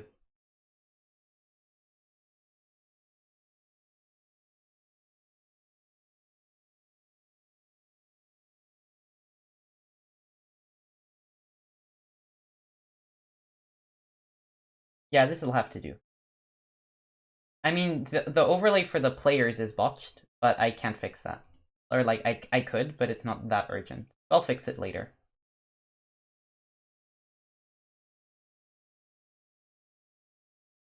Okay, now let's get to playing some Go. You can alt-drag to resize. Yeah, you can, but only... So if you've already cropped something using like, the numbers, you can't just do that. Okay, I'm not... Let's see how I played this opening out. I don't think he studied Fuseki at all, just copies opponent. Yeah. Oh, you stopped mirroring. I'm grateful for that. So...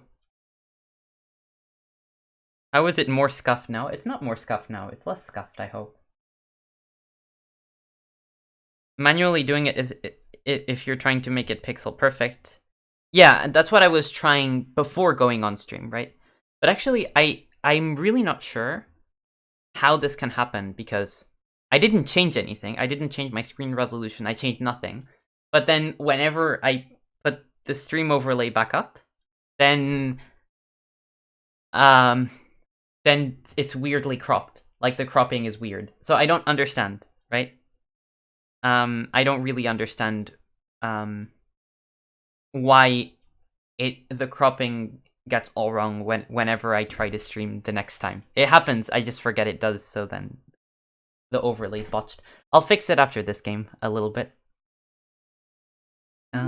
Oh, Royal Jelly, thank you for following. Hope you enjoyed the stream so far. Let's do something I wouldn't usually do, so. There's an app called Sizer and lets you save your default window size. Thank you. It's explicitly to troll people who try to stream Go. I see.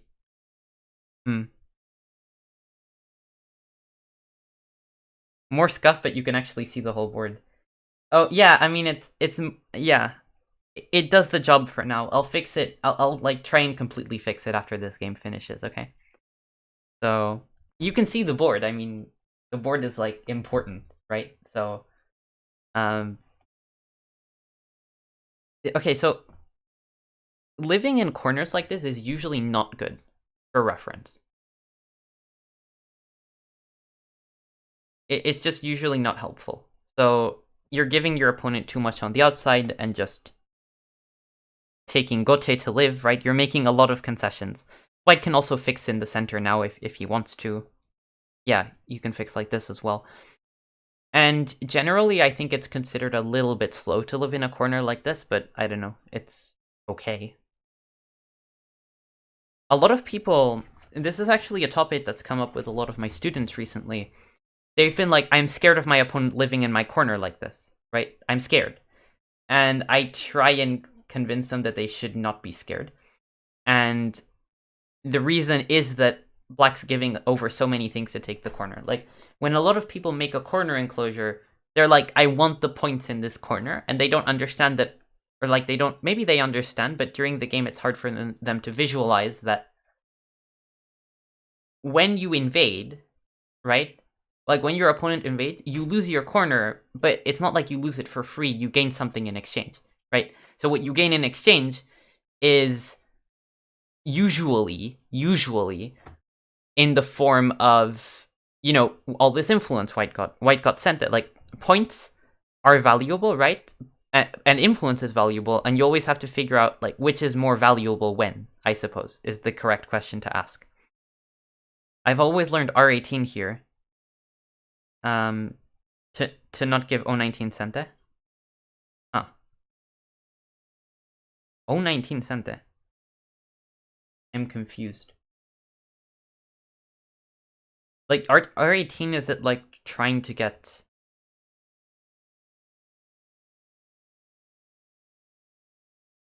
Is R18 sort of trying to make... O19, yeah, O19 isn't very Sente because it threatens to make a Ko. Like, yeah, it threatens to make this weird stage Ko. But Black can Tanuki, right? It just Warsaji. Yeah. But this isn't such a big deal because I think probably R18 might be better though. Like, if I think about it carefully, I think you have a point that it's slightly better, but the difference is extremely small. But yeah, probably R18 is better. I see what you mean. I'd never thought about it that way. The point is, black never invades this corner so early in the game, so it's just not something I've considered, I guess. I don't know, I felt like doing it. It's probably not good. And anyway, a lot of people worry about this type of corner invasion. A lot of my students, right? And let's say I always try to advocate that they shouldn't be worrying about this. Yeah, usually it isn't this pattern by either side. Oh, I think what white did was fine. What white did was okay. Isn't R18 just to make white waste a co-threat? Maybe. Oh, hello there. Pembelio Oldan Pembeli. Wow, that name was made somewhere special. Wow. Yeah. Tough name. Oh, hello there, Najee. That's an easier name to pronounce for sure. Oh, and also Keck Gaming, also an easier name to pronounce. Well, welcome to everyone new that just arrived. So I think White's decision here was a little bit weird. I'm not sure if Ascor Tokinias is like has the stream muted or is like listening in on stuff. I think he is. Yeah, he is. He is listening in on the game. But I think this was a very weird decision by White. Like, White could have just simply lived in the corner and made a couple of eyes, but instead he forced himself to create a running group and gave me back the corner. So, very suspicious decision, I think. Yeah. Maybe it's bot approved. Maybe. Like, it's not terrible for White, but I wouldn't do it, for sure. This one feels like a Tenuki because now White kind of got out with decent shape. I got sent there. Let's play maybe I-16. Looks like a move here. Maybe even this. Because arguably I just want Sente to get off the lower side. But I also don't want White to play I-16, so maybe that's a logic. Oh, and White fights this. Oh, this could lead to a cool sacrifice sequence. Oh, White doesn't... I thought White would play I-17. Which would give me the Atari and then... Okay, so bad. So White plays H16 and then goes down. And the idea is that White has the ladder. Which is true. But does this fight favor White? Maybe. Maybe. I'm unsure if it favors White. There's always also the option of me playing P7. So if I play P7, White goes up. Then White gets a big local gain. I also get a big local gain. Just in another locality, right?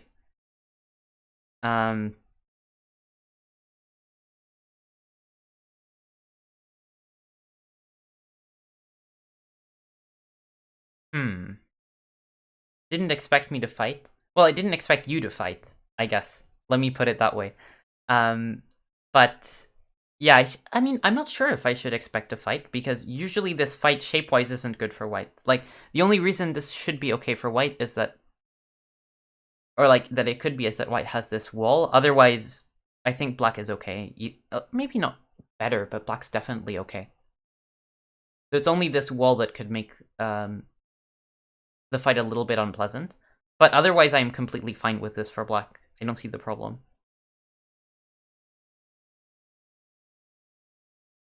Oh, high listening, yeah. That's a dad joke, I suppose, for the ages, or something. Yeah, Ascor has a point. If Ascor they fight, I don't get your joke, Siku, not always. I'm almost happy I don't. Ladder practice. Did one of us misread a ladder? I don't know. I misread a ladder which turned unlosable game into shameful losses. What's your medicine? Yeah, ladder practice, I suppose. Well,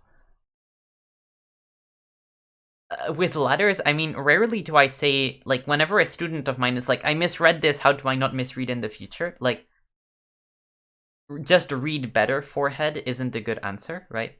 It's not the answer that will help them. However, With that said, right?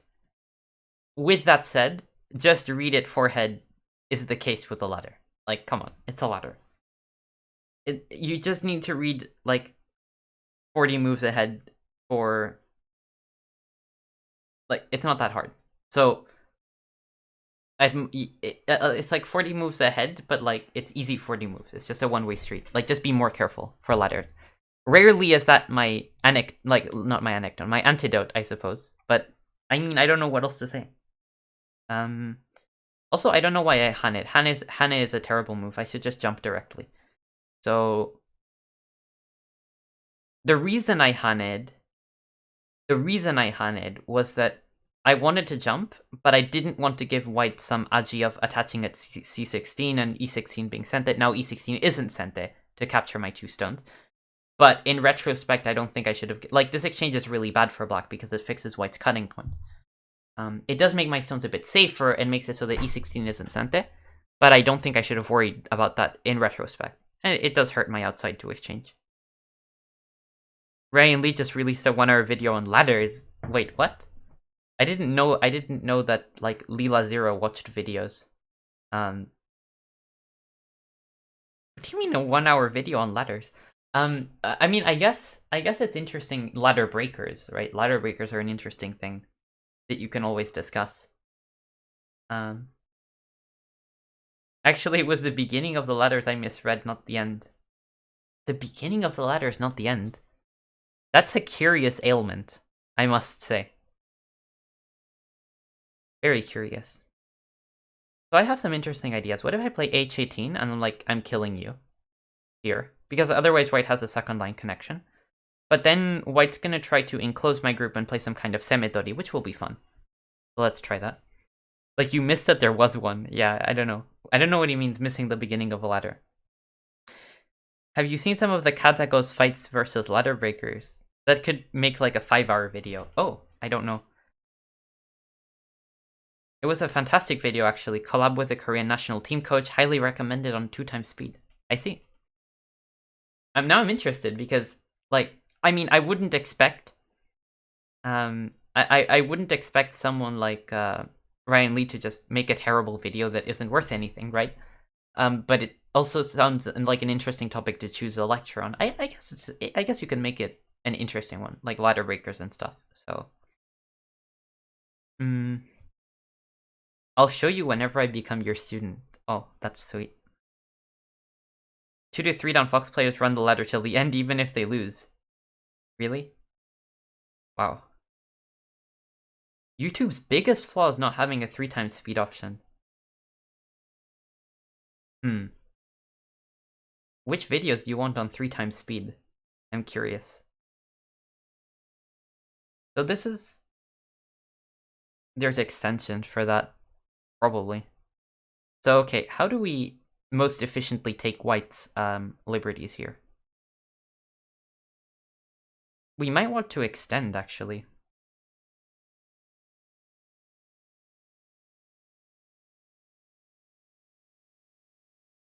Or Hane. Hane is probably the right way to start this. Hane are here.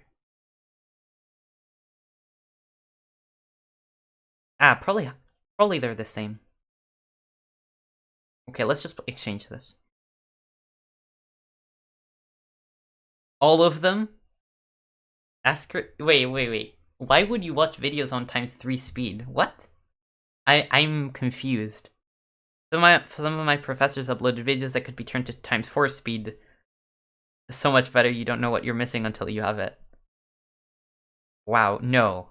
I can see ×2 speed. But, no. I just tried to click on the stream to play my move. Nice.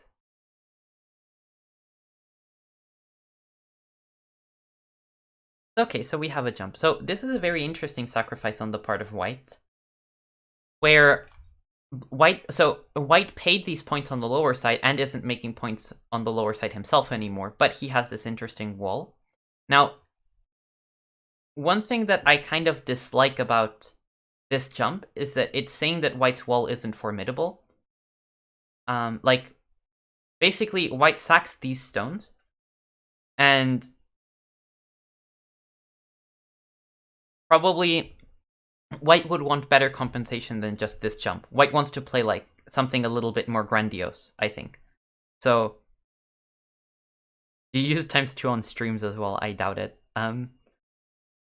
So interesting equals bad. No. This sacrifice is probably fine. Like, I mean, it's fine depending on whether M16 is Sente. I haven't figured out if it's Sente yet. But if it were to be Sente, then it's okay.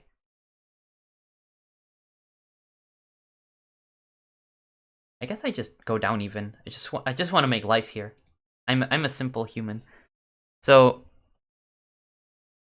but yeah, Oscar's timetable is already full. Yeah, Zogi contacted me and I was like, I'm sorry, I'm busy. Like, I don't know. I can't really take more students at the moment. So, because I have a lot of other stuff, right? So I work for 2 different Go schools at the moment.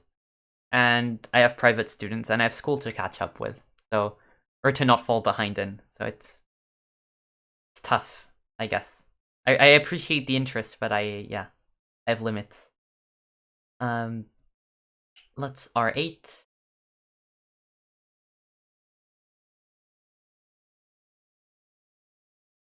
So, yeah, anyway, on this sacrifice, it just depends on how many Sente moves White gets. Because imagine that White got M16, K15, L15, J15, I16, like, all of these Sente moves, right? All of these Sente moves, right? Then it's good for White. I'm just not sure, because White's group actually has very few liberties, so is this move Sente? I think not, right? So that's when it's a little bit worse for White, because if White can't get all of these Sente moves on demand, then his outside isn't that strong. So then maybe this is okay for Black, or maybe even a bit better. Were White to just get all of these Sente moves, it would be pretty good for White. But like in this specific case, I think if White plays E18, right? Absolute worst case scenario is that White plays E18, then I play M16. And White can't make like any extra eyes or any extra liberties, really. So that's like worst case scenario for Black. Best case scenario is that White plays E18, and you can just Tenuki, I guess. Or but actually, even if Black can Tenuki, then M16 is still big enough. Probably M16 is really big because it gets Black so many liberties that then White has no Sente moves against Black's group, and then Black has, you know, White's 2 stones don't look like a wall anymore, they look like a bunch of flaws, right? So from that perspective, it would probably be worth it for Black to play M16 at some point, or for White to play M16, even if it's Gote. And I think it is Gote, but it's just huge. Because if White plays it, then all of the other moves are Sente, right? So like it's like, imagine White had the chance to play all of these moves at the same time. M16, L15, K15, J15, I16, all of them, right? It's pretty good, right? Pretty good. Wait, what is White doing here? Get an Atari. This looks fun. This looks really fun if White plays from here and tries to live with the group. I don't know. You could probably go into a full-time profession at this point. I could. Like, I would make enough income. If I just turned it absolutely full-time. Because right now, I spend much less time on Go than on studying, still. Like, if you aggregate everything. So I could, if I just invested all my time, probably make pretty, like, enough to live independently even. But one of the big problems with that is that you don't know how long it's gonna last, right? Like, I'm pretty sure that I could currently turn teaching and or playing Go into a, you know, pretty solid full-time profession for a few years, right? But that pigeonholes me into a lot of, like, yeah, that basically pigeonholes me into just being a Go teacher, which is very dangerous if the demand for teaching goes down, if interest in Go goes down, if funding for tournaments goes down, if, like, it's a very volatile market, I suppose, in a lot of ways.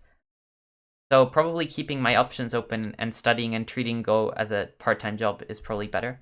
Another thing is that teaching is a freelance job, so you don't have a stable income, right? And not having a stable income, I think, is really dangerous. Really, really dangerous if it's your only income source. Like, right now, I don't care about how much money I earn. Not really. Like, I do my studies, right? I follow the regularly scheduled program of studying, and eventually, like, let's say, Go itself isn't my source of income. Like, I'll eventually go to university and I'll eventually get a job doing something else, or like I have that option. In the meantime, Go is just this really, really cool part-time job that I enjoy doing, right?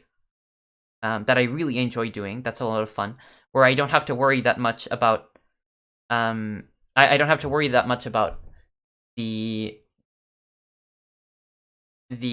money I make, right? It's just a cool job. I really, really enjoy my job.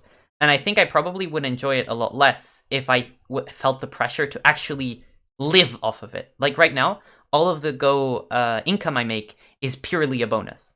It's a bonus on my life that I don't need, strictly speaking. Like, I'm still studying, my parents still support me, right? I'd still, so it's great right now. I really like I really like the way it works right now, because Go in itself, Go teaching isn't a secure job. So I like that it's not my full-time job, I guess. And also, like, that I don't feel like Go is tied to me living or dying, basically. Or, like, in a figurative sense. In my income living or dying. So, yeah, I kind of like this dynamic, because also this permits Go to be a fun job. Like, I like Go a lot, right? I mean, I'm very busy with Go, with my part-time job at the moment, because I maybe have gotten a lot of different engagements at this point, working in places and teaching, giving private lessons, but it's an amazing job. I mean, I love Go. I really enjoy it. I mean, all I want to do, right, on weekends if I have time is, like, grind Fox games. If I don't have to do, like, if I don't have teaching to do. I love the game at the moment. I have for a couple of years. Like, Go used to work, like, I have honeymoon phases with Go, but I've been in a really long honeymoon phase at this point. It's, like, not ending. Yeah. Also, it feels like teaching gigs are paying a little, but they're very much underpaid for the effort you put into it. That's relative. I mean, I'm not sure if you know how much I earn per hour that I work on stuff. I'm not sure I'd disclose that either. I'm comfortable with how much I earn. It's a good job. What do you want to do at uni? Or after? Probably. So, I have a general interest in maths, because it's just been, I don't know, it's a family inherited interest, I suppose. And I kind of intend to go to university and study mathematics if I can. Probably pure mathematics, but I'm not sure yet. It's just the topic I prefer, by far. I'm really happy that this year, since I'm getting closer to uni in the first place, I got to choose which subjects I do, right? So I already get to basically only study physics, mathematics, and economy.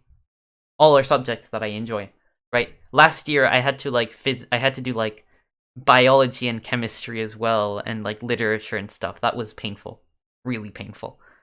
So I think that's a healthy attitude. In hindsight, securing your livelihood options early is so important. Yeah, so exactly. Go as your main job doesn't secure your livelihood permanently. It just kind of secures it temporarily. So, and also, I mean, studying is fun. Like, I think I'd be a much better student if I didn't like Go. Because the problem I have right now is that I have something that I really enjoy doing that I can kind of realistically turn into a job now, if I wanted to. I could quit school and start teaching Go. And in the short term, that would work out. But on the other hand, I do like studying, in a way. Like, it is interesting. So, and you learn a lot of interesting stuff, and you see the applicability to the real world, and like you apply your mind somehow, and also you feel like you're kind of contributing to humanity to a certain extent by learning stuff and by sort of using concepts and knowledge that you learned that are applicable, right? So I'd like to keep studying for a while. However tempting it may be to not do so. Effort also matters less if you really do enjoy it, which is the case for Go, in my case. Okay, it seems to me that you can get a group lesson for 8 weeks with 1 hour per week for 6 others in the group. Wait, that's a highly logistical comment that I need to analyze a little bit more deeply. It seems to me that you can get a group lesson for 8 weeks with 1 hour per week with 6 others in the group. With tsumego correcting NGD game reviews for less than €80 with a trainer your level, that's nothing. And even if you get everything. Wait, I don't know where you're getting these numbers actually. Group lesson for 8 weeks. 6 others, 6 other people. I don't know where you're getting these figures. And I also don't know where you're getting €80. I'm confused.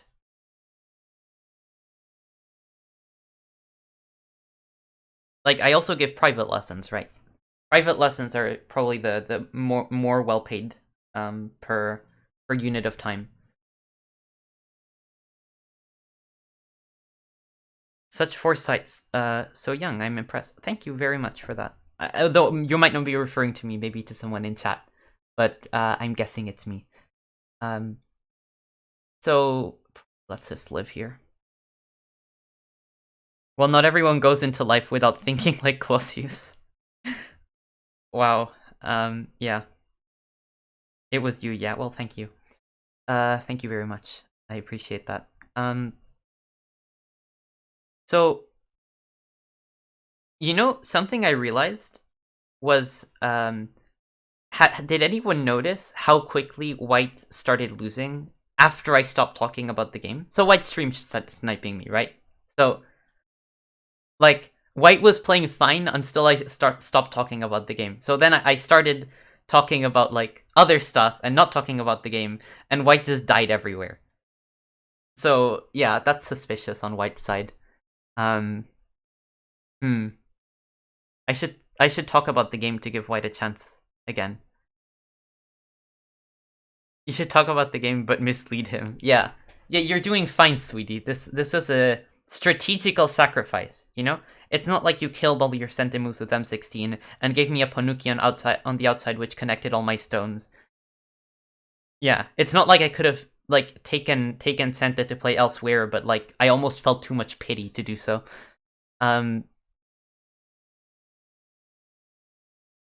You talked about the game when it was Fuseki. Yeah, but then people distracted me, It happens. Yo, dacat, hello, Gomitarka. I stopped looking at the game when you stopped talking about it. Oh, I guess. I die in the middle game whether you talk or not. I suppose so. But yeah, this plan of yours was really weird, starting with the attachment. I don't know what you were trying, even. Like, were you trying to make Liberty so you can win? I don't understand. I legitimately don't. It was very strange decision-making on White's part.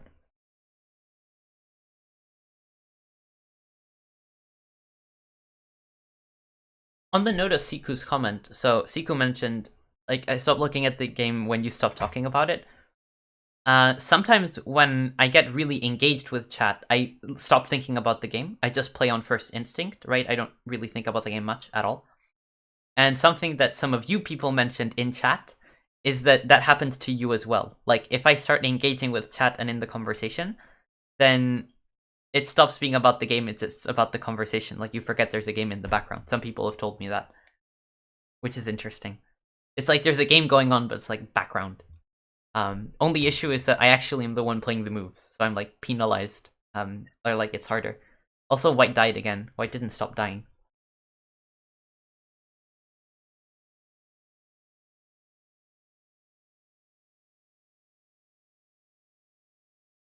Yeah.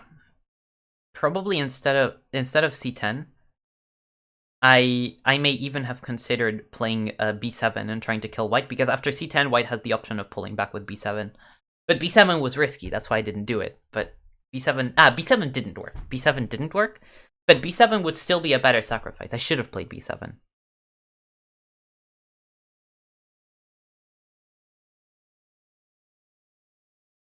Yeah, I think that's okay, right? It's an alt account or something, and this is fun. Yeah, exactly. Like, I don't... That's why I'm playing on the 6th dan account, right? If I play on the 8th dan account and I do this, well, eventually I become 7 dan, right? Like, and I want to make my account be 9 dan, not 7 dan, right? So that's why I'm playing on the Smurf account here. It was really hard to keep track of if you don't talk to us about your motivation behind these moves, especially because most of us are not dan players. Yeah, I'm sorry. Like, I mean, in a way, I want to engage with chat, but I understand that probably you don't follow the ideas behind the game if I'm not actively talking about them. Is that actually true? I wonder what % of your viewers are dan players. I'm guessing it's higher than the general population. I could make a poll. Yeah, making a poll might be good. Yeah, let's make a poll. Wait, how do I make a poll? Making polls is hard. Like, I knew how to, but I recently changed how I stream, so I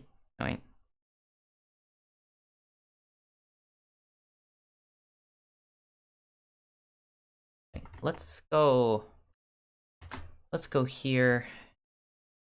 It's a good poll. I'll try and make it. In the meanwhile, I'll Tari here. And probably M16 is still a good move. Don't lose on time. I'm trying. The single-digit queues are trying, yeah. Maka makes a valid point, yeah. About maybe why people lose interest in the game if I'm talking about other stuff, I guess.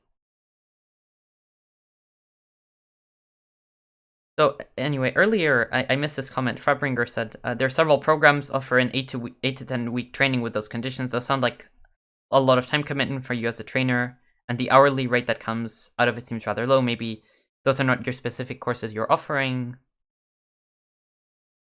But that is what I am seeing quite often. But I'm thinking that as an IT freelance coach, so it might not be enough to live from it. Yeah, I mean, so you're not talking about Go, right? You're taking the courses you've seen being done for IT and like sort of extrapolating that into how Go might work, right? Fabringer. That's the impression I get. So that's yeah. That's probably, that looks low. Like, if those were the actual rates for Go teaching, that would be pretty bad. But, or like, not pretty bad. It's still acceptable, I guess, but, but actually, it's very hard for me to think about, because it depends, like, when you say 8 to 10 week training, how much are you investing per week, right? That's the thing. It's really hard to, like, really figure out how... Okay. I'm talking about stuff like Nordic Dojo, Jigs, they have things like that. Well, yes, but for example, Nordic Dojo isn't like intensive training. It's not like we are giving group lessons to people, and it's a little bit more hands-off than that. They play their games, right? And sometimes we not sometimes, we always review their games, but we produce text reviews. We're not like there giving them active coaching sessions, right? It's not actually that intensive. So it's not like the amount of work is so high. So like, for example, Nordic Dojo, I'd say is decently paid. For the like, we're still very cheap, actually, right? We're still very cheap, I think, relative to the rest of the market, but it's like not badly paid at all. I'm not complaining. But yeah.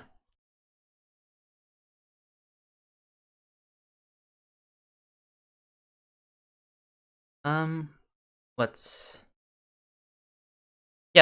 do you make consistent money as a Pro Go player? You can teach, you can win prize money. Mostly you can teach. The thing with prize money is that it's even less predictable, right? Like, it's even less predictable to play games and try to win, because prize money really changes depending on sponsorship and stuff. And also, you have to keep performing well, so there's a lot of pressure on you. So I'd say that most strong players that want to actually live off of Go consistently need to teach. Like, tournaments can make you a lot of money, but they can, right? I kind of don't want to resign because the conversation is nice. The position calls for it, yeah. I haven't counted, but my guess is that Black's ahead by, like, 30 points or something, maybe? Less. Okay, not 30. More like, okay, 15. 15 is my guess. One glance at the board. I haven't counted. So most pro players also teach or have other professions. Or live in Ukraine, yeah. Actually, live in Ukraine is a good one, for sure. To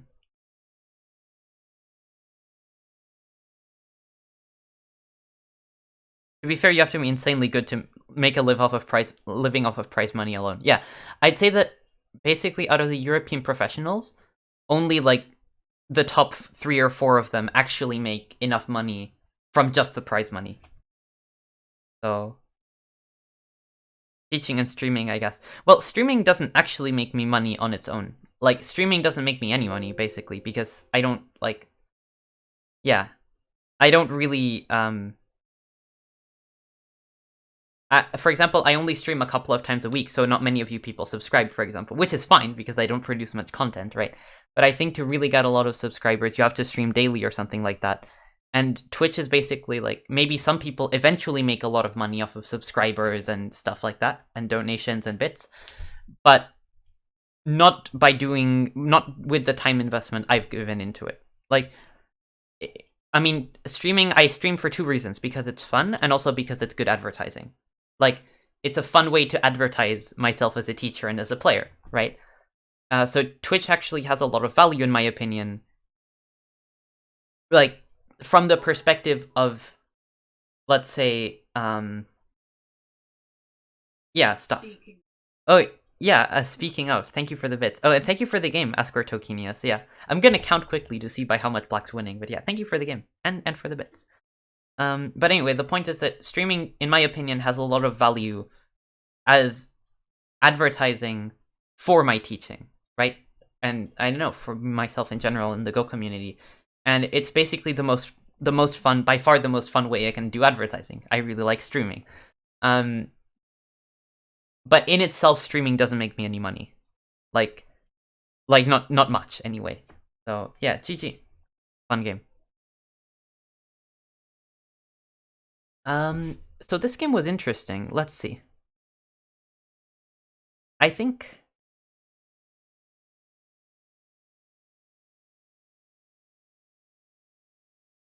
that White's biggest mistake, so until now White has been fine. Like, this sacrifice is interesting. I think it might be good for Black, but a bit good for Black. It's like, okay, right? And the big mistake that White did, what White has to do here is go apeshit on this group and make it regret its existence and use the wall to attack it.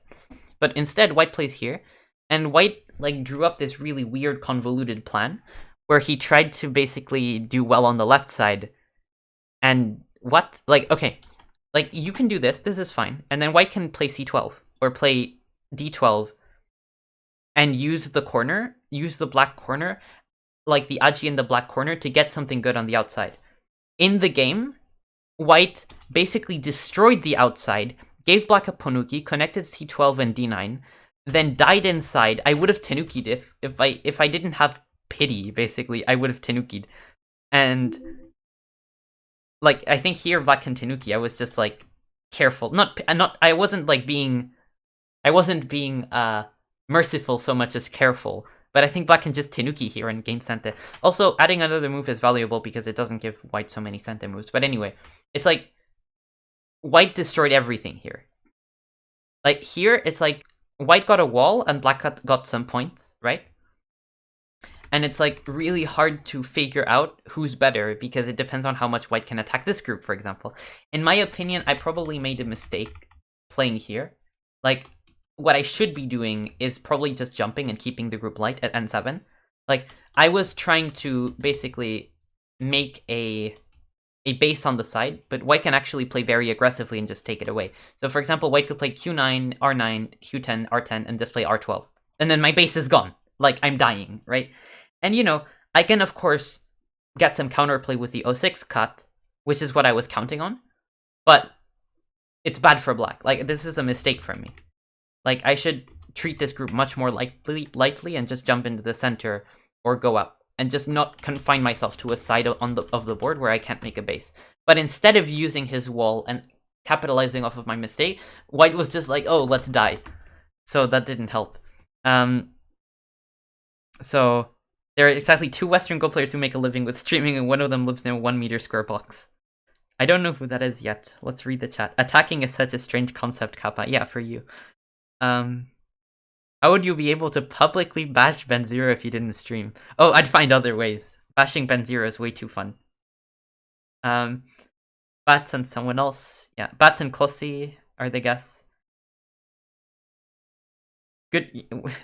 Well, as Jellyfish points out, Bats and Klossy, they both do private teaching, right? Like, they don't actually live off of their revenue they make off of Twitch, right? Because Twitch, for example, they keep a lot of the money that you guys give, right? They're a medium, right, of payment. So it's like that's not the smart way to gain money. Actually, if I wanted to make money off of streams, I'd set up a Patreon, right? Or I'd use it to advertise my teaching. So I'm pretty sure that I'm pretty sure that what Bats and Klossius do, they use streaming to a certain extent as a way to fund, like, they have Patreon, right? You can give them money through Patreon, which I don't have. But they use their Twitch also as, to a certain extent, a marketing tool, and I think that the money they actually make on Twitch is purely secondary to the business of teaching, or the support they get for their streams through other means, right? So... But actually, who's the one who lives in a 1 meter box? I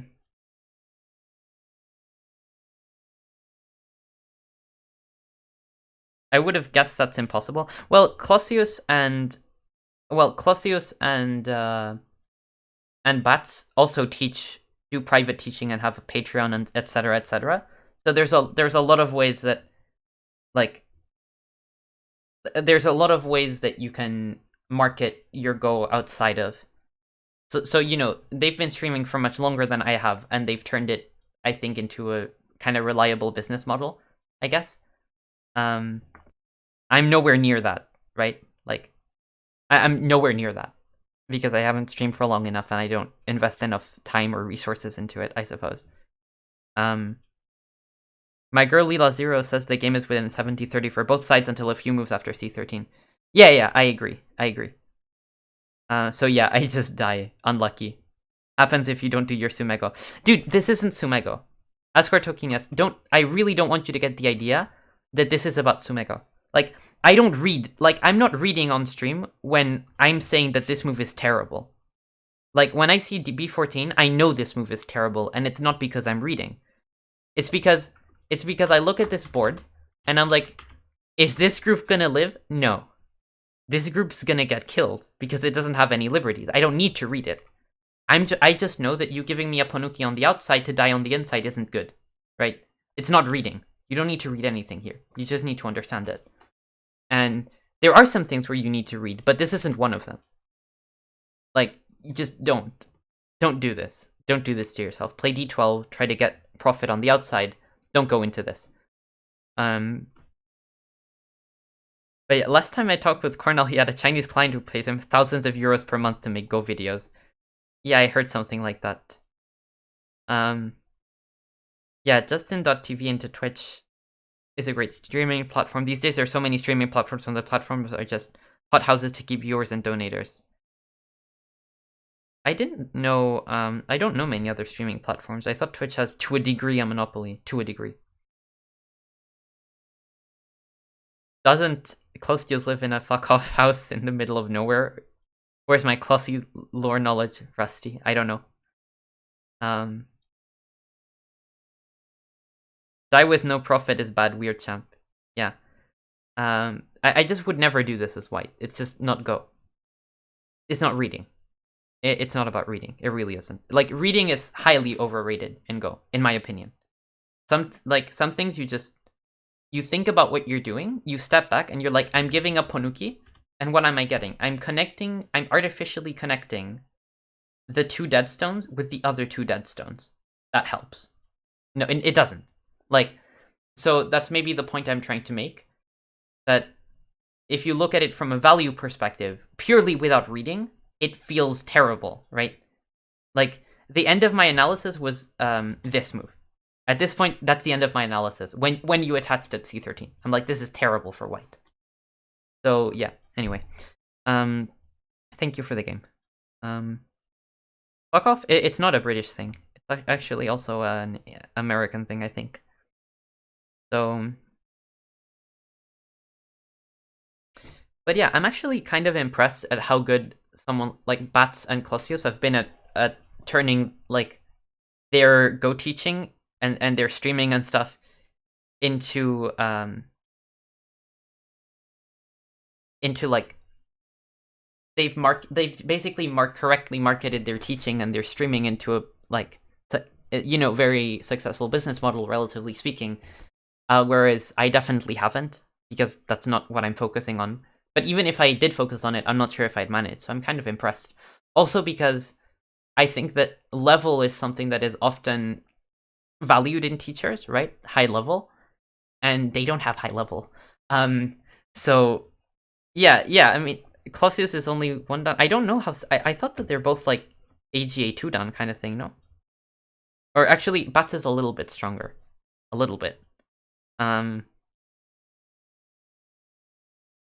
Bats was really persistent about it over a long time. I certainly have respect for that.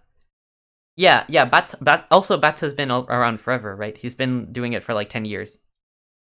Clausius is still new and struggling, not anywhere near Bats' level. I see. Clausius like 2 done, Bats like 3 or 4. Bats is the most suspicious. Like, he might be 6 done, but he's the most suspicious 6 done on Fox, as far as I've heard. I may be wrong. But anyway. Actually, someone asked something interesting earlier. Where is it? Wait, where was it? Something about Blitz games. Like, suspicious 6 done as in a weaker 6 done. That's what I mean. Even for... but I haven't watched his stream much, so I can't judge my level himself. But, wait.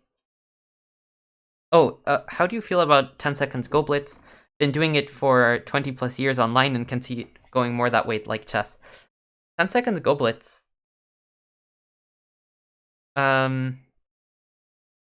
Like, 10 seconds Go Blitz is not very constructive for learning.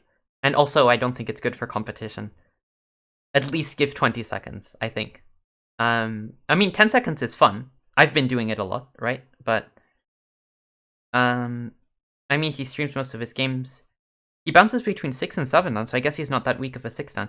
Oh, I'm sorry. I actually thought that he bounced between 5 and 6 down. I apologize for my lack of knowledge. Oh, Pangolier Fluffy Cat is gifting a tier 1 sub for the community. Thank you so much. Oh, to Najee. Najee is like the most polite person on the stream. So that's a good gift. Yeah. Thank you so much for the gifted sub. It's very kind of you. Yeah, I'm sorry. I use suspicious in a way many people don't. I'm sorry about that. But by suspicious, I mean you won't be at 6 done long, but apparently I was just wrong about that. So, yeah. I think you have to be strong 2 done to be 6 done on Fox. Maybe. So yeah, it's like 2 done EGF, I suppose. But yeah. Thank you so much for the sub gift. Very kind. I think Pangolier Fluffy Cat actually also gifted last Christmas. I did a stream on the 24th, and they also gifted a sub on that stream. That was nice. I can't even play on Fox because I can't make an account. Sadness. Oh wait, you can't make an account. That sounds a bit unfortunate. I need to go for a run now. Thanks for the game. Dude, you exercise so much. Jesus. You exercised more today than I have, like, this month.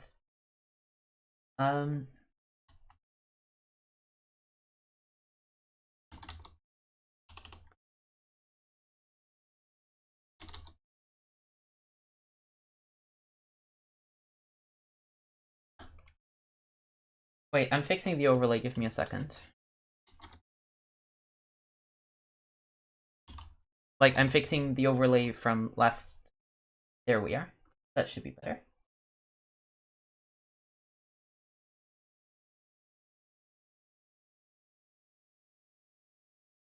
Oh, my computer's lagging, that's not good. Oh yes, see you, Ascor Tokenius. But I get no good games on OGS. I can't even... Yeah, good games on OGS are hard, I guess. Wait, why is my computer lagging this badly? Wait, I'm confused. I can't edit the overlay. I can't do anything. I actually can't... I actually can't do anything. Wait. What's wrong with my computer? Okay.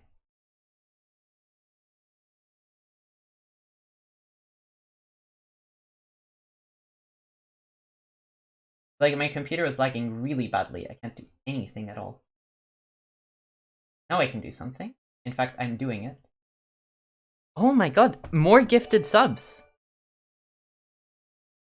Najay, thank you for the gifted sub. Kindness proliferates everywhere. Wow. The giftee is now the gifter. Nice. Oh. Damn, that's pretty kind.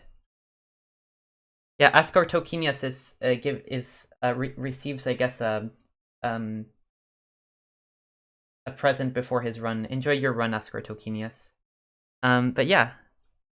Thank you both of you, Najay and Pangolier Fluffy Cat. Okay, so I kind of tried to fix the overlay now. So I haven't fixed the board yet. I'm sorry. I don't really know why this happens, where like the overlay's botched every time I go live. So I'll try to... Give me a second to like try and fix it again.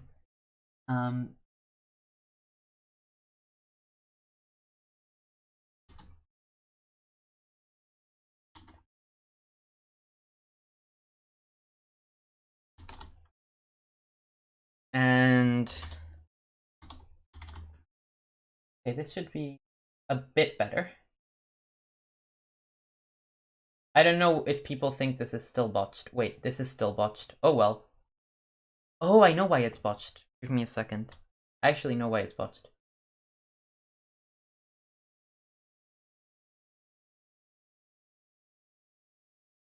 Okay.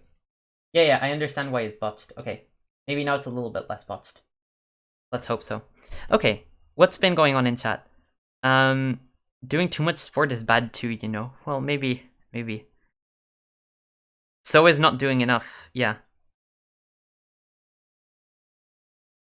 That sounds... Yeah, it sounds like a lot, but not excessive. I agree. I feel like his workout is quite athletic, but it doesn't sound extreme. I think he focuses a lot on running. Oh, NM Joker 5, thank you so much for following. I don't mind being injured once in a while if it means I'm fit. Well, if you're injured, are you fit though? Or like, are you healthy? Thanks for the stream. One question: why do you choose Fox over Taijim, OGS, etc.? Probably the amount of opponents. Like, it's very hard to get opponents even at the Fox 6-dan level on Western servers. So I play opponents, right? Injured every once in a while, Jesus, yeah. Yeah, hello there, NM Joker. But okay, I've been neglecting chat a bit because I've been trying to fix the overlay. What do you think, chat, of the overlay right now? Is it better? Is it still botched? Thoughts? For some reason, I went on stream and it was like really botched, and I've been trying to fix it a little bit, but I don't know how it is right now. Maybe a little bit better now. Okay, anyway.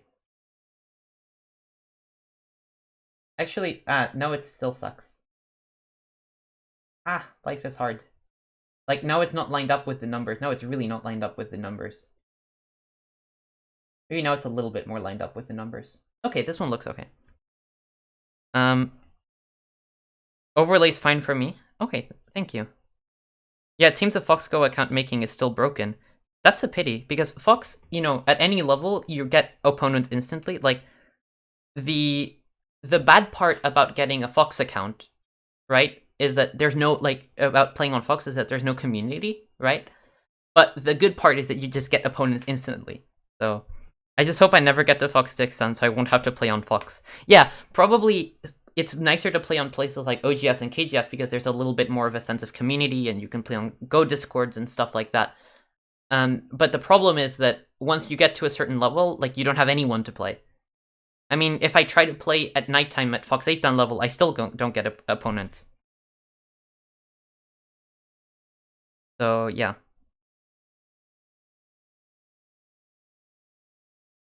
I almost suspect that the characters at the bottom are different size fonts and or not quite aligned. Doesn't matter. Good enough for Go. Okay, thank you.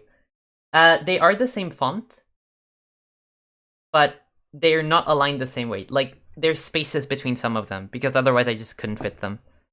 Why don't you use my solution for coordinates? Actually, that Sandman has a secretly genius solution, which I should actually try at some point. KGS good platform for training, but chat has gone downhill in the last 20 years. Yeah. We'll make it work. The overlay, I guess you're referring to, Gooplet. Yeah, we'll make it work. Actually, earlier we had Bao choose a black hole opening, so that one's next on the list. So yeah, that one's we're going for that one now. Yeah, but on KGS isn't a good platform for training, at least at my level currently. Not to be like, oh, my level's amazing. I mean, it kind of is, but not necessarily because of that. There's just no one at the dan level on KGS. They're only playing Blitz games, which are somewhat useful, but not so useful, right? Oh, not for training, the teaching tools. Yeah. You were right. KGS's review tool is still the best. OGS's is really good as well, but KGS's is really good. It's stood the test of time really well.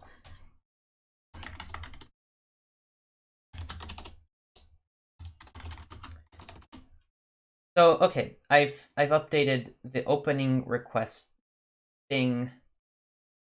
So I'll play the black hole with black or white, by the way. So yeah. Has anyone seen my keys? Nobody has. I mean, it kind of is lol. Yeah, maybe. I like the keyboard shortcuts. Yeah, KGS is really nice. KGS games are weird, even more aggressive than Fox. Really? Huh. Okay. Taijin seems to have a huge community. Not in English. Do they? I don't know. But okay, let's go in for a game. Yeah, game sounds nice. And I'll play the black hole. Can somebody remind me, please? Can somebody please remind me what the black hole is? Like, is it quadruple 7-5 or quadruple 7-7? I think it's quadruple 7-5. But I'm not sure. I suspect anyone that's bothered to download the KGS client is more likely to download and use a bot. Oh. You think that there's a big bot problem on KGS? For sure. Like I have run into quite a few bots on KGS recently. But that happens in most servers. So, yeah.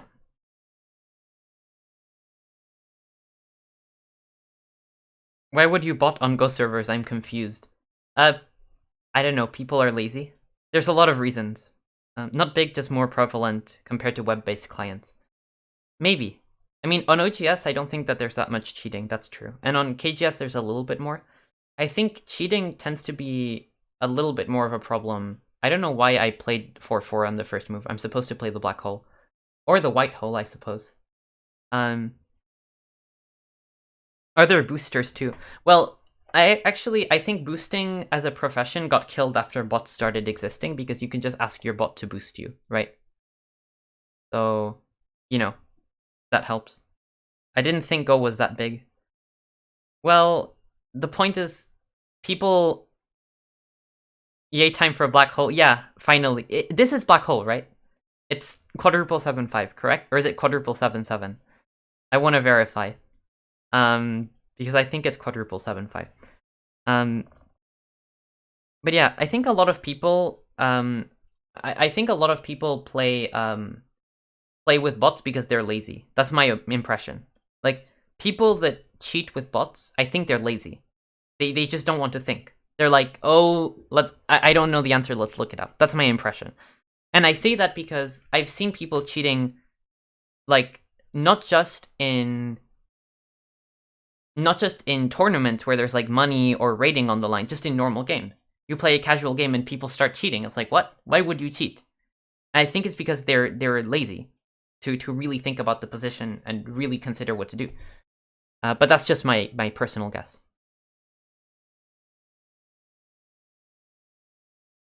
Botting show your proper moves and make you stronger. Well, a lot of people rationalize it like I'm training. Like, I think people sort of rationalize it like, oh, I can learn while looking at the bot beat people. In my opinion, it's a terrible habit that isn't going to help you improve. Terrible habit. Even checking the bot outside when you're playing is a really bad habit sometimes. That can just make you get worse. It's hard to learn from the bot properly, really hard. It's fine to play with the bot and lose because the opponent also plays with the bot. People mold when it happens. Yeah. I have done this before, where at 8 down level, right? At 8 down level, I've actually run into a bot, and like on move 10 I realize it's a bot. Or like, not on move 10, on like move 15. And then I pull out my own bot, and I hope that I'm not at such a disadvantage. And then, like, I'm inputting the game on Lizzie while my opponent's inputting the game on Lizzie. And, like, every move is perfect. That's kind of depressing, but I also don't want to lose my rating. So, yeah. And then it's like, who has the better computer, I guess, which is a little bit depressing. So, it happens.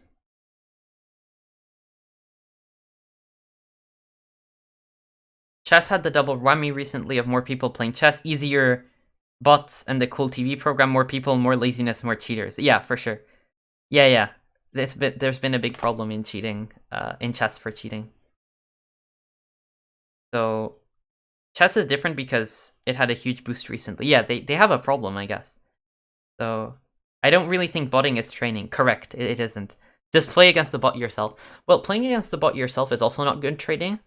But it's better than learning passively. Like, people like learning passively because it's easier. Like, you just watch the bot do something, right? And you, like, pretend you learn, right? But watching stuff is usually not good. Like, that's the danger, for example, of pro games. If you're not careful, learning passively isn't very helpful. Just watching in general is sometimes not very helpful. So that's maybe the mistake some people make. They think that just watching the bot or just seeing what the bot says will help them in any way, where it won't. It's better to learn actively. So playing against the bot is probably better. Still not very useful because bots are very hard to understand. Very hard. I mean, I don't have a clue what bots are saying. You can pretend you're a bot, except you won't succeed. So, you know. Also very hard to find the next move for black. What do I do next? Very hard position. Let's read chat. And then figure out. Big problem and scandal in big international chess tournaments during COVID, yeah. Well, if you think bots are terrible teachers, why does everyone tell you to watch pro games to improve your shapes? That's basically the same. You don't understand shit in both cases. Well, basically, my argument, right? You're not supposed to, like, human logic. Like, there's already a very big difference between professional games and bots in terms of understandability, right? So first of all, I wouldn't recommend weaker players check pro games. So when I say that it's a really good training method, I think you need to have a minimum level. Like, it's probably, pro games are useful at some point, right? And I personally don't think I can understand top-level pro games because they try to emulate they try to emulate AI too much anyway. So I like to check mid-level pros or professionals that don't adhere to bot doctrines so much. And what is the next move? I'm actually finding it so hard to find a move that like I enjoy. So let's just maybe jump here is a move. Maybe jump here is a move. Let's jump here. So let's say I don't recommend studying pro games for the same reason that I don't recommend. I wouldn't recommend to myself that I should study with the computer much, right? And I mean, I do study with the computer, but I'm very careful. Like, it's very, very easy, for example, to see what the computer says, right, and not understand it. And then, like, my biggest problem is that I project my understanding of Go onto the bot's moves. So I don't learn, I just affirm my misunderstandings, right? Because the bot can't explain itself, right? Just like the pro players can't explain themselves when you watch the pro games. So, with that said, just on pure shape intuition and feeling, the AI is probably also helpful. Studying with AI isn't useless. It's just much less useful than people think it is, and it's very easy to misconstrue what the AI says. And pro games are similar, except to a much lesser extent, because humans, you can follow the logic of humans. Humans play logically. They're human, right? Humans kind of think similarly to each other. So it's much easier to follow. So, when I look at two, like, mid-level professionals playing, I'm very sure that I can kind of understand what's going on, right? I can see what they're thinking, right? I can't see what the top players are thinking. Those are very hard to understand. Yeah, it's Tengen. Yeah, when in doubt, Tengen or something. I actually think it's true. That's why one plays it out and understands the rationality. One plays it. I'm not sure what plays what out. I'd love some development on that sentence. Maka man. I apologize. Why does it matter if you understand? I don't understand shit even in amateur games, so why not inspire your shapes with the strongest players? I doubt anyone under mid-dan can understand a pro game. Well, that's the thing. It depends on what you're looking for, right? Like, pro games and computers can teach you shape intuition, right? It can. And for that, you don't need to understand. I think you need to have a baseline on understanding of shape. Like, if a 20Q watches pro games, it's like you're watching, like, sorcerers. It's like you're watching, like, I don't know, some Dumbledore versus Voldemort duel shit, probably. Like, you don't have a clue what's going on. And then I don't think you get anything. So even to understand the shapes that are being played by professionals, you need to have a minimum level of shape understanding already, right? So maybe that's another point I'd make. And then if you kind of want to understand not just the shapes, but also understand maybe strategical concepts, right? Then you need to have a much higher level. Like, it's much easier still to pick up shapes than to pick up concepts, let's say. So there's two different things, maybe. Yeah, gotta have a plan. Good shape is like the Karate Kid paint, the fence / wax on stuff. Build instincts. Yeah, build instincts, yeah. I mean, I don't know, I haven't watched Karate Kid, so I don't know, but yeah, build instincts, correct. With the bot, you can observe the hotspots on the board. This is helpful to understand what are good areas and slack areas. Yeah. But let's say Go strategically isn't a game that matters too much in the beginning of the game. Like, I think what you're saying is good areas and slack areas. That sounds like more of a Fuseki concept, right? Whereas what really decides Go usually is shape knowledge, right? It's like shape knowledge in the middle game. And understanding eyes and liberties, right? So you're correct that with the bot, like, many people that study with computers, right? Many people that study with computers. Also, why is this person not playing? They're just not doing anything. But let's say wait. People are saying stuff. I should watch Karate Kid.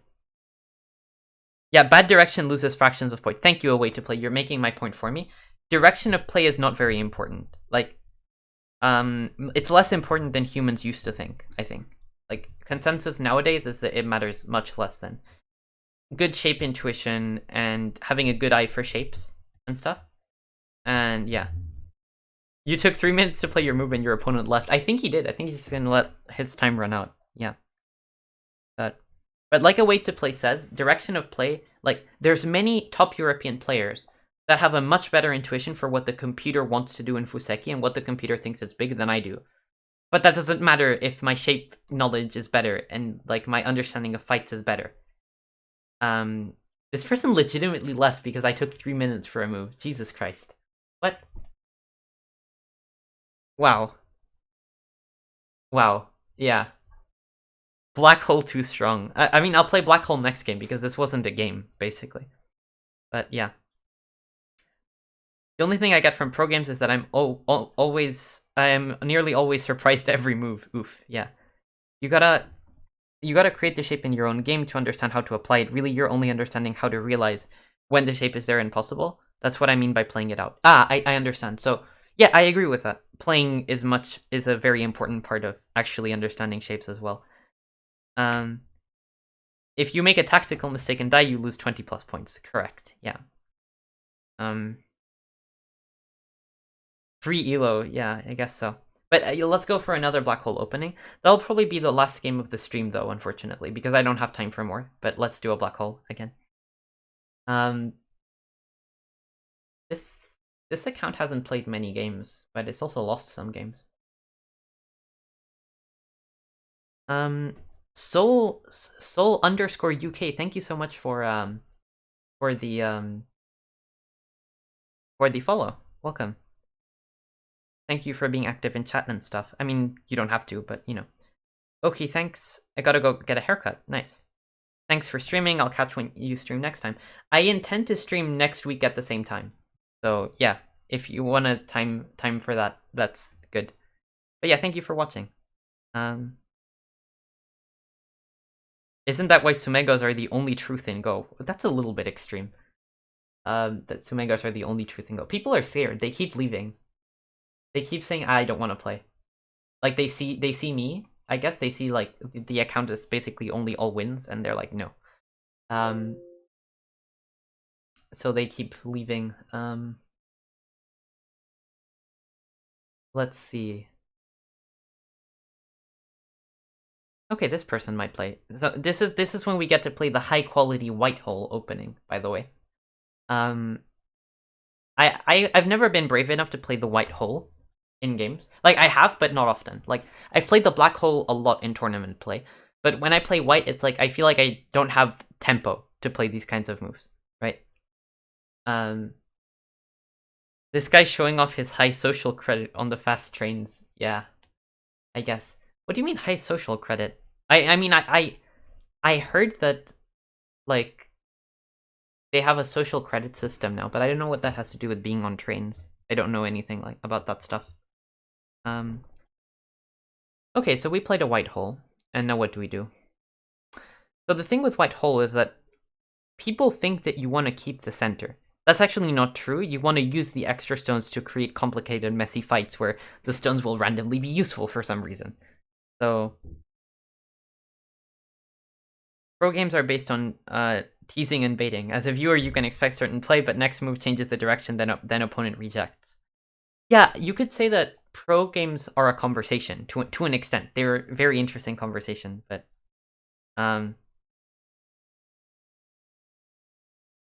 I played Moyo for the last few weeks. Can confirm your opponent kind of sucks without your opening sucks without Sente. Yeah, so that's the thing. I'm always a little bit more comfortable playing the black hole than the white hole, because when you play the black hole, you have tempo. Like, you have the next move. And usually, tempo is always important, right? Having the next move. But white has the compensation of Komi. The point with an opening such as the black hole is that you really need tempo. Like, you really need the next move. Like, whenever you're playing high stones, you need to have very, very flexible approach to the game and play a very quick pace of the game. And that doesn't just apply to the black hole, that applies to any kind of Moyo opening, right? So I think this is why I'm a little bit more uncomfortable playing any kind of Moyo as white, and the black hole is included in that. So Also, in theory, bigger territories favor white less because, you know, Komi will matter less then as well, as a, like, proportionally speaking. So there's a couple of different reasons why arguably Moyo is not a good strategy as white. Or, like, maybe... But these are theoretical arguments. In practice, you can do whatever you like. Like, humans aren't good enough that these theoretical differences will, in practice, matter, right? So I still play Moyo as white, right? Of course I do. But the point is that, theoretically, there probably should be a little bit of a negative to it, let's say. Okay, so black lives. Let's just play here. This is okay, I guess.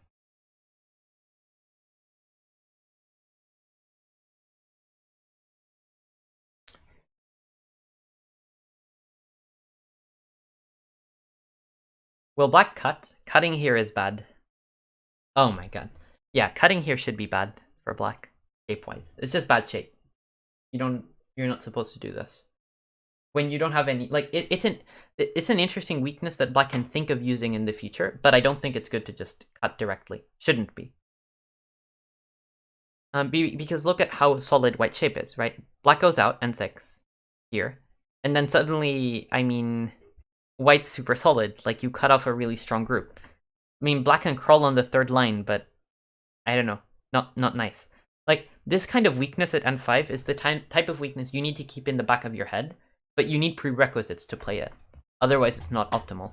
It's okay, but it's not optimal, I'd say. Oh, black fight. Jesus Christ. Okay, this game will be short. This game's gonna be very short. It might be so short that we'll get to play another one. Yeah. Black can't fight here. Black had to give the stone up, I think. Yeah, this is, I mean, white shapes are just much better. So, that's what tends to matter in the game of Go. Shapes. Really digging the running commentary. Thanks. I guess.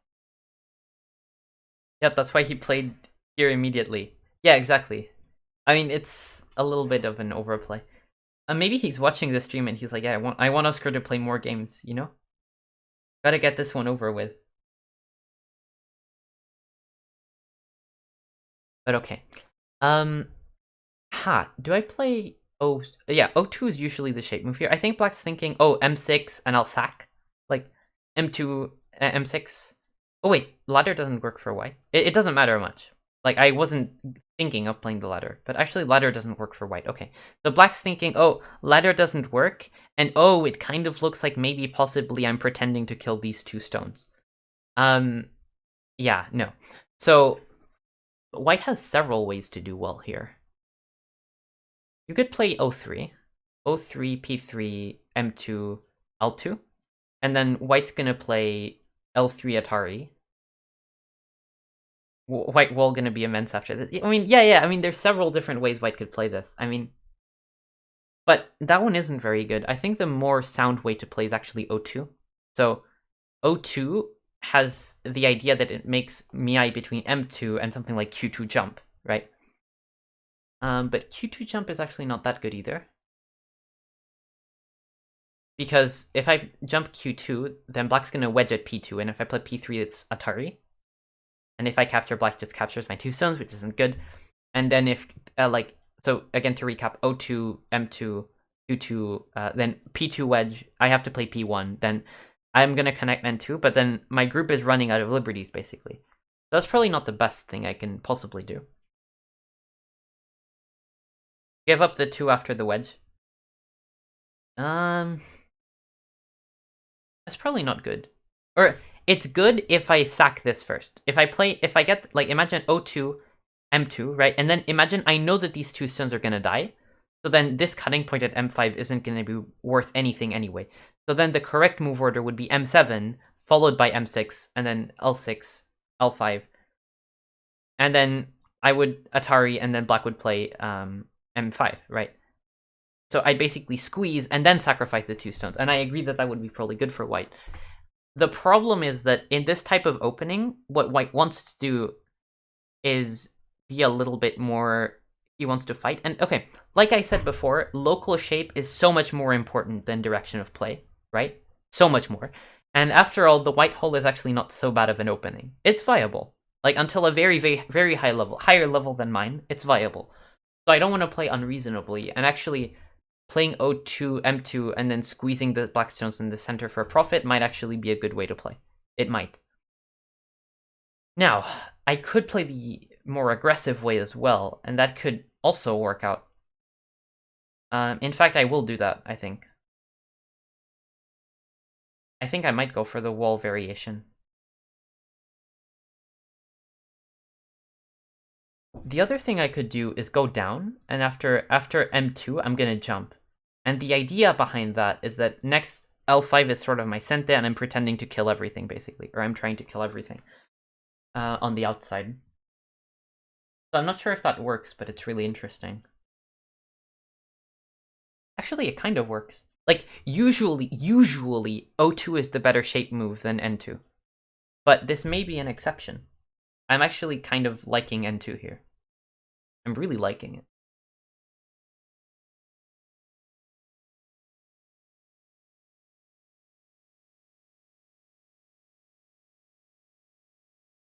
Yeah, N2. Yeah, getting L5 in the squeeze would be immense.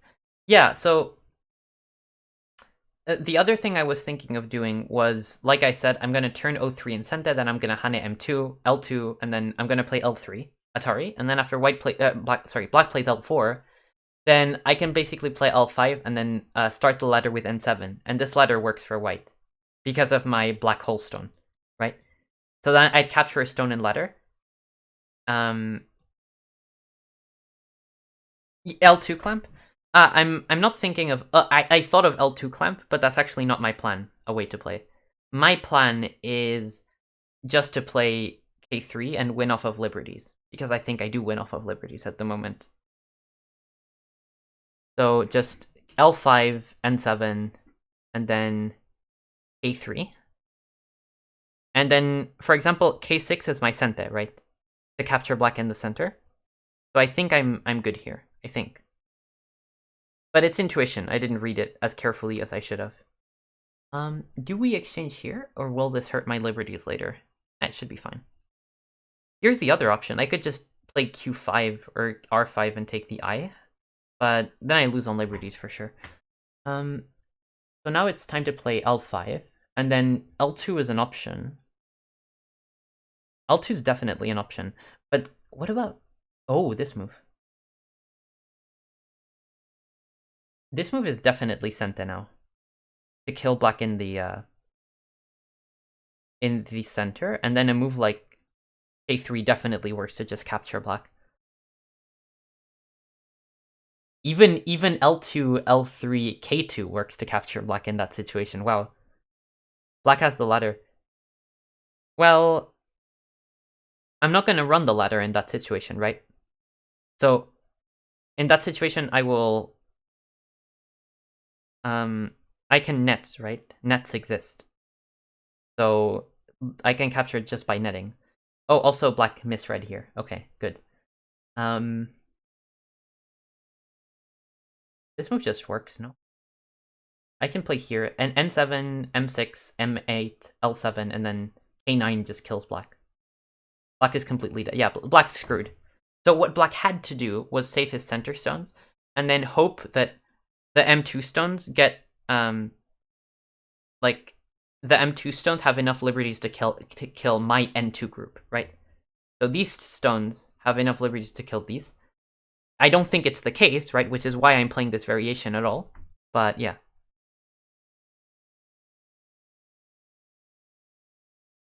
Oh wait, did I misread something? No, I didn't. I didn't misread something. Okay, I'm fine. Yeah, I didn't. At first, like, half a second, I was like, oh, this doesn't work for white, but it does. Nets exist as a 6 on wisdom, yeah. Correct. So, if black cuts at J6, then I'm going to play K8, and then if black plays K5, of course I can't connect, I just go ahead and play L8, right? And it's a snapback. And this is the same thing, it's just a snapback. So, yeah, black's in huge trouble, because now that these stones have died, I mean, black's... I don't even think I have to add a move to kill black's corner. Black's just in huge trouble. So black had to save the center stones and hope that the top side lives. Now, I don't think that the top side lives. That's why this variation is good for white, right? But yeah, unfortunately for black, yeah, he resigned. Okay. K9 is a nice one. I remember I improved quickly after knowing this one. Yeah, K9 is the type of move that it's nice to build your intuition for this kind of net. You know, and you'll get that by practicing, basically. And in playing games. But yeah, both of these black hole games were really, really short. Like, some people actually, some people play for longer. Like, a lot of Fox 6 stands would keep playing this position because they don't like resigning. Yeah, so...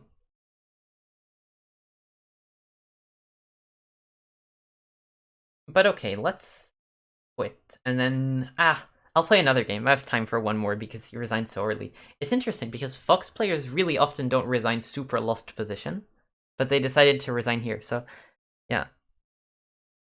When they play, at least they fight. Yeah, at least they fight. So, both of these games were so short. I guess I'll just go ahead and play like 07, G5, and E13 stuff again. And go for another white hole because, I mean, I had 40 move games, you know? Also, it's a cool opening for a crazy opening climb, so. They don't play endgame like people on OGS. Well, I mean, maybe they don't play endgame, but sometimes the fighting that Fox players do is really ridiculous as well, you know? Like, it's not like they're fighting and you're like, that's interesting, that's hard to refute. You're like, dude, go home. Like, go to sleep. You drank too much, you know? It's, you know, it's like 1 or 2 in the morning for you and you should go to sleep, you know? That's what Fox 6 stand resisting usually looks like. So, you know, just because they're fighting doesn't mean it's reasonable to keep playing.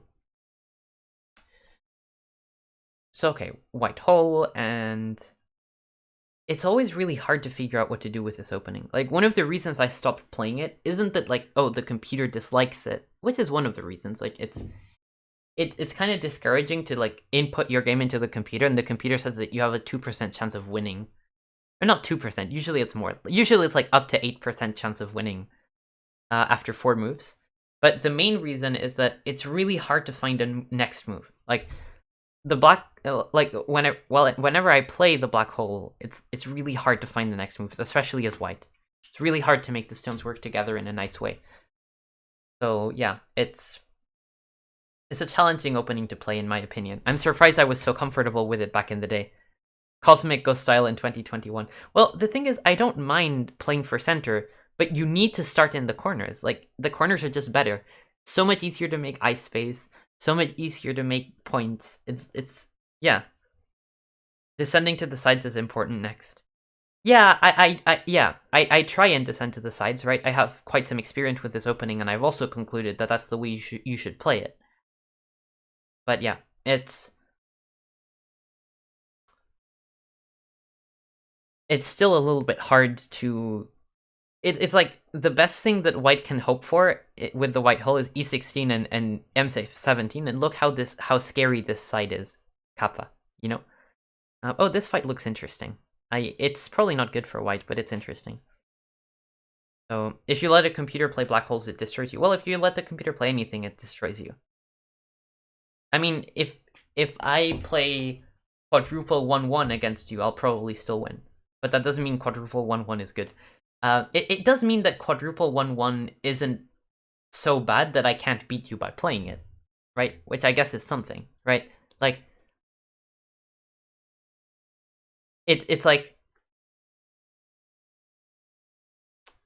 let's say that...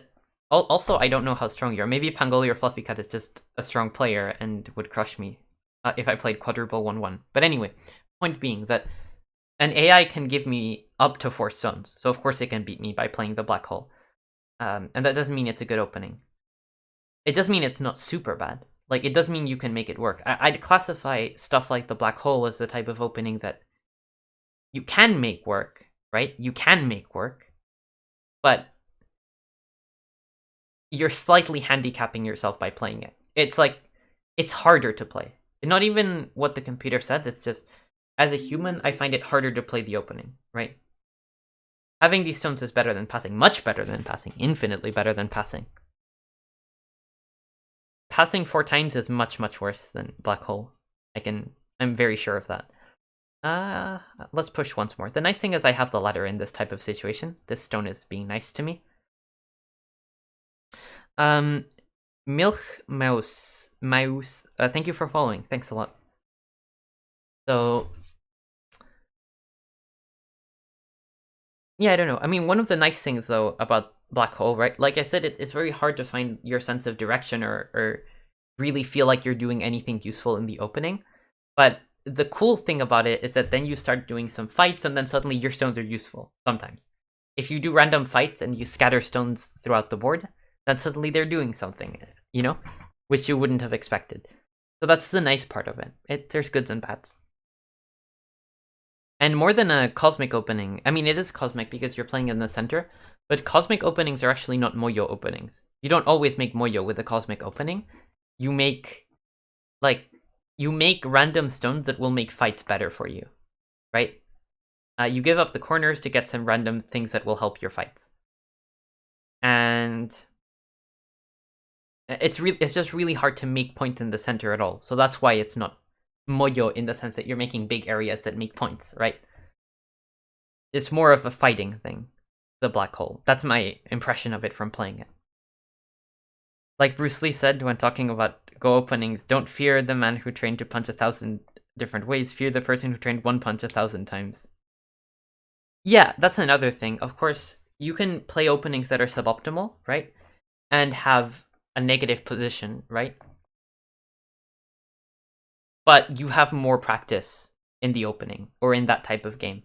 Like, I sometimes play moves that I think are objectively suboptimal or like the computer won't like because I get the type of game that I like and the type of game that I know my opponent doesn't like, right? There's a degree of preparation for my opponent, for example, that does go into my thinking when I play competitive games.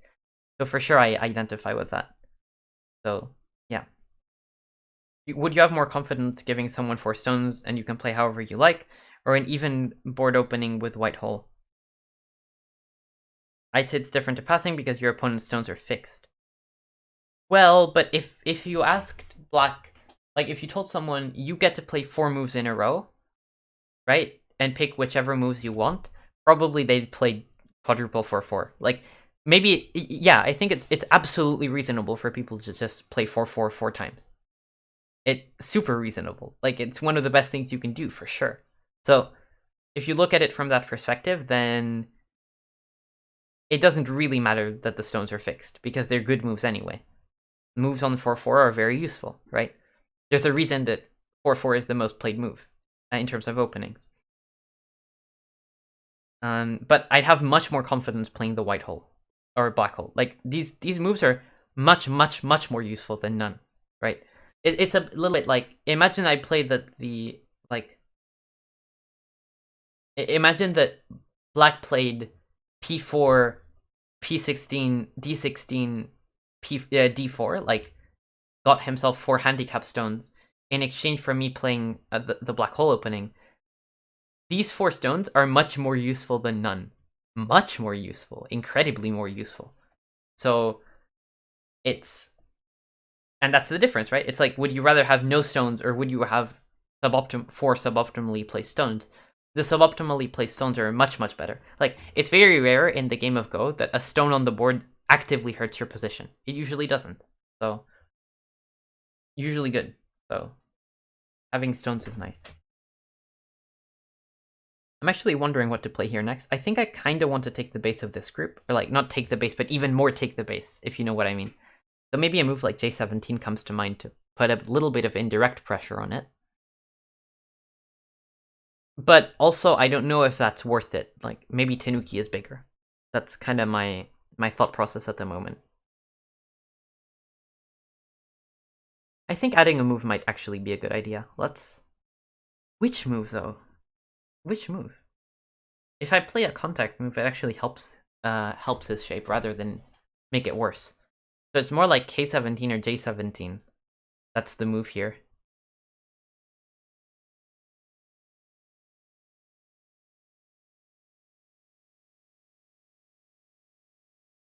Maybe this one, actually.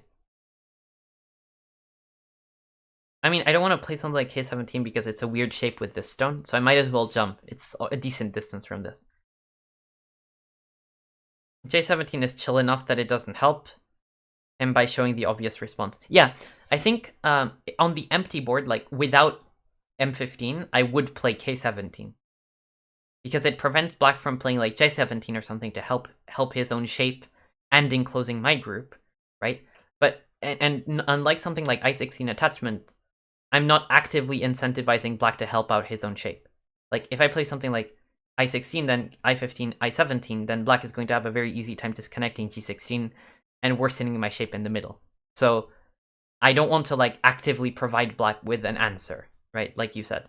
So now I might actually play J17 anyway. And then probably this move is slow. Black maybe made a good point that capturing here shows that my move at M17 is inefficient, because he made me want to defend anyway, right? But defending anyway makes my move slow. So probably that was bad from me. I should have directly played J17, or I should have connected at C18 to make life with my group. That's also an option. And that would also take the eyes of black's group on the left side. I've got to go, but I'll catch you next time. Oh, thank you so much for watching, Royal Jelly. I intend to be live same time next time. So I'll be doing streams once per week in the near future, if you are interested in coming back.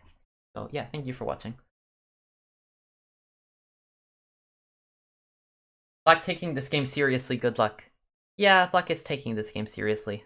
But this opening is really not so bad. Like, there's not a... White is not inherently at a big disadvantage due to this opening. So I'm not concerned. I'm guessing that black hole opening is somewhere between... Like, black hole opening is somewhere, I'm not sure where, but somewhere between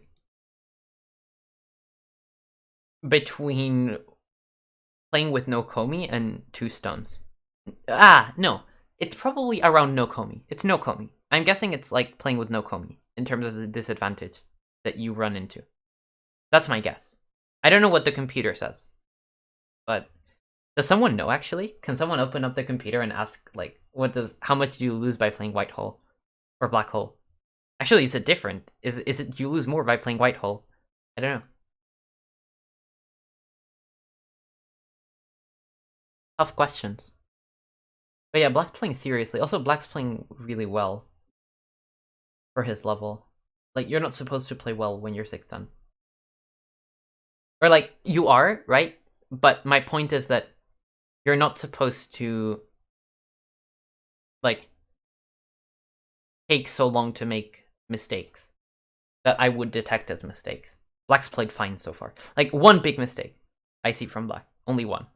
So, it's a bit... Monka SM6 done on Fox. Oh, yeah, sorry. So, like I said, it's not like you play bad. The point is, you still make mistakes, I can see, right? That's why I'm stronger than you. So this person has played quite a few moves, like 50, and I see like one major mistake, basically. So Q7 and K14. Q7 and Q14 a bit greedy. Oh, K14. I agree with Q7, because otherwise when white eventually goes down, you don't have to, but you may have to eventually protect your corner anyway. So I don't mind Q7. Q7's a big move. And K14 is also important because it helps out the group, like, it really helps out the shape of your central group, and in turn weakens the white E13 group. So I think that there's a couple of reasons why you may want to play the moves that black chose to play. I don't disagree with his decisions in that department.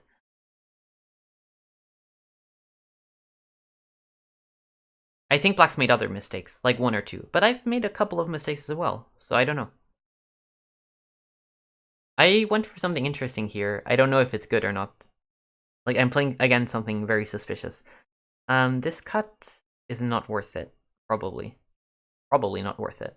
So let's play B6, and if black connects at E3, then I'm gonna peep at I2 and play J3, and then kind of pretend that black has a weak group. Which he doesn't, but, you know. He might think he does. or something. Oh, this is interesting. Letting me cut. The thing is, this isn't the same anymore. This shape on the left side, it's not the same, because if I cut now, then black can't really play b5 because I cut, and then black has to play b7, but there's the d6 cut to worry about. So black basically plays b7, then I play b5, then black protects. So black gave me a lot more space to live with on the top left. It's different to if I play e3 and then black is allowed to play c5. Very big difference. So now I can cut. And, you know, cutting... I say this a lot to my students, right? Cutting very often, like, isn't good. Because cutting is inherently a dame point. You're not making points with it. So you have to make sure that what you're cutting is actually attackable, right? And this is one of the cuts where I'm a little bit on the fence on whether it's a good cut or not. Because black's groups on the side are kind of attackable. I can kind of use the cutting point to like, make black's life a little bit harder. But I don't know. Like, it's hard to say. This wedge is really bad, though. Really bad. G4 is bad. Black's helping me here. Get my group out. I wouldn't play H4 anyway, because it's helping me... it's helping black get a base on the top side. What I would do is peep I2. Right? So... all building up to split top left and bottom left. I mean, bottom left doesn't matter too much. I mean, black has eyes at b18, right? So it's more about playing top and left side. And, you know, now I'm gonna play something like c10, maybe? Oh, do you mean that black is trying to do that? I misunderstood. Maybe you meant that that's what black is trying to achieve. Which you may be right about. Because, you know, this group, due to moves like d8, and imagine that black plays f8 eventually, then these center stones are going to be a bit weaker. Yes, black's plan. Yeah, black's plan makes sense. I'm not saying black played badly. Like, black is like the best 6-stun I've ever played, basically. Up until this point. The best Fox 6-stun. And he's actually... I just checked the account. This account is 4 games from demotion. So it's really interesting that he's playing well. Like, really well. Black wants g8. In the end, I mean... black does have to save the group on the top side, so, you know, it's hard for black to enact this plan that you're talking about. I think what black should have done, black shouldn't have made these pushes. These pushes hurt his position. I think he should attach at j4 and try to make ice space on the top side, hurting the top side as little as possible. I think that's what would have been ideal. So...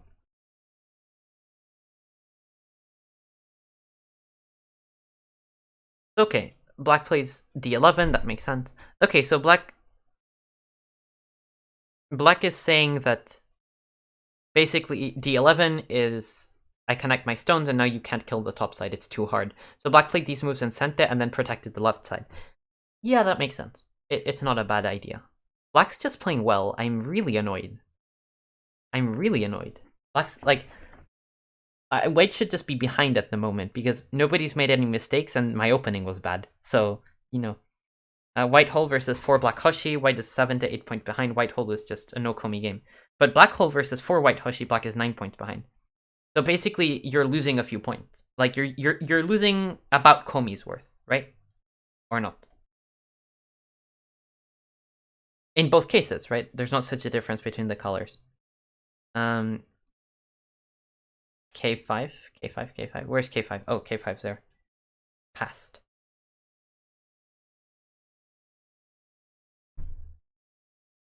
Do I play really weird aggressive go to try to keep this group without eyes, or do I just let it live? Probably I just let it live, realistically. Just let black play J5, make eyes, and, you know, I can now play E11 and Sente type of thing, and then get this group out and also keep J15 a little bit weak, so... maybe Atari J5 is good shape here. Yeah. So next will be E11 into probably something like H12 and get the group out, also keep black's group separated, and try to keep going from there. There's some really aggressive ideas white has here, because black's move order. Black could easily have lived with J5. Like this... I can think of playing K6 and if black cuts, I take a Ponuki for the top side, which is actually a reasonable trade. I think it's a good trade for white. And if black plays like k6, l5, and then I play j6 or something, then I can sack the one stone, and then black's whole group still doesn't have an eye. So black gave me a really, really interesting like opportunity here. Really interesting.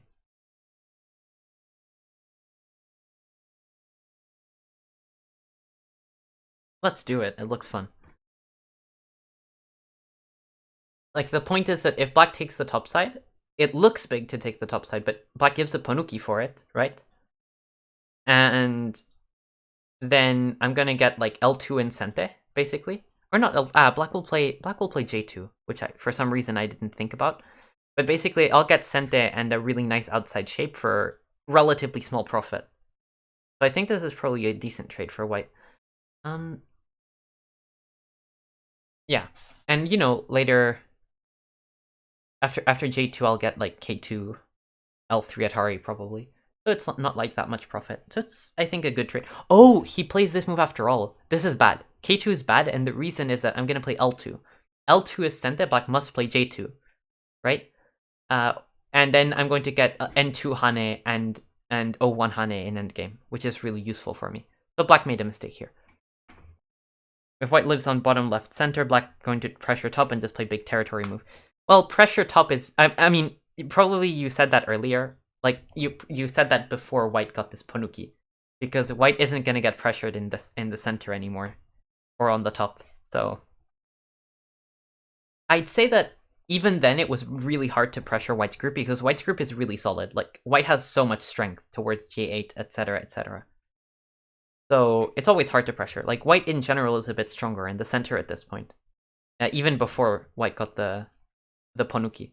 Oh, this thing that black's doing is very weird. Because like I said, black should be focusing on pulling out the K13 group. Like, black's pushes in this direction of play are hurting the group. And these pushes, like, this area is small. There's nothing to do in this area. So black is just helping me with these exchanges. I don't think black is doing himself any favors at the moment. I think black should have just played d10, not given me any more Sente moves, let me jump into the center somehow, and then dealt with his group. That would have been the smart thing to do.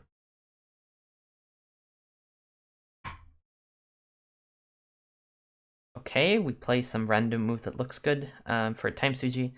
If I play g13, then black gets g14, f14, h13, g12. So he gets h13 and Sente, which is probably fine. I don't mind. Yeah, I don't mind.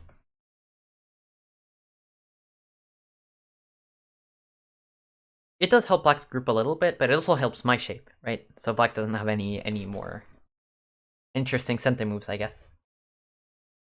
And then soon it's going to be time for me to count and evaluate how the game's going. So black, let's see.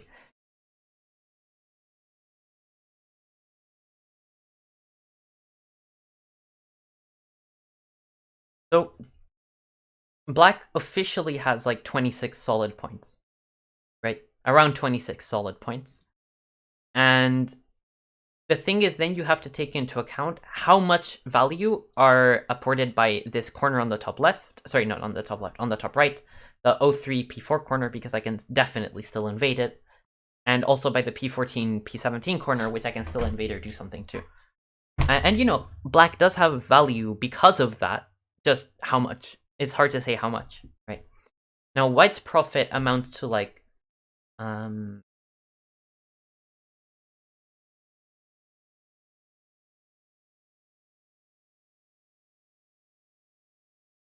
White's profit amounts to like 35 points, but I don't have any corner enclosures. And I'm stronger in the center for sure, which is worth something, right? So I have a different kind of strength that isn't corner enclosure, right? Oh, this is really interesting though. Black's move gives so many. Oh, this is gonna be fun. Remember how I said I'm stronger? That allows me to play this kind of move, I guess. So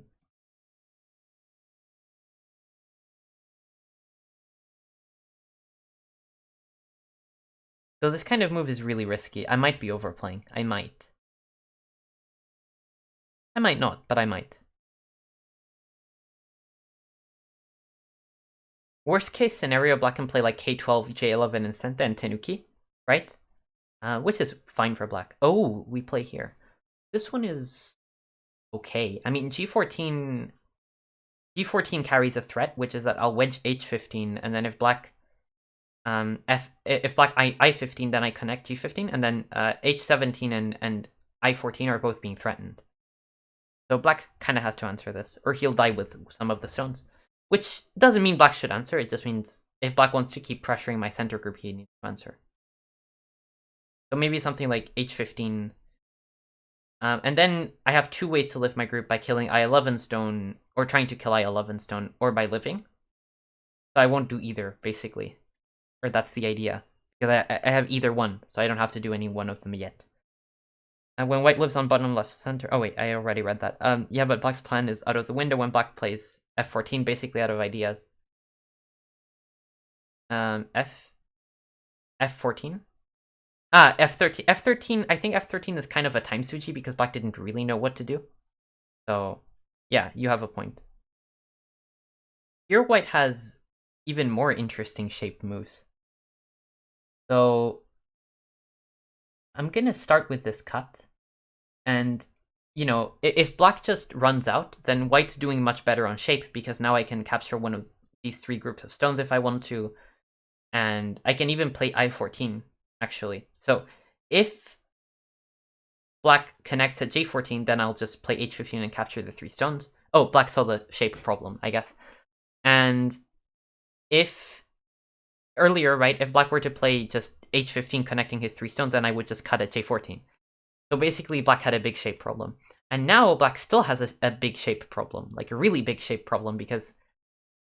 I mean, black's shape is just really inefficient here. Black's making no eyes. So, this I'm happy with. And actually, I'm gonna keep playing...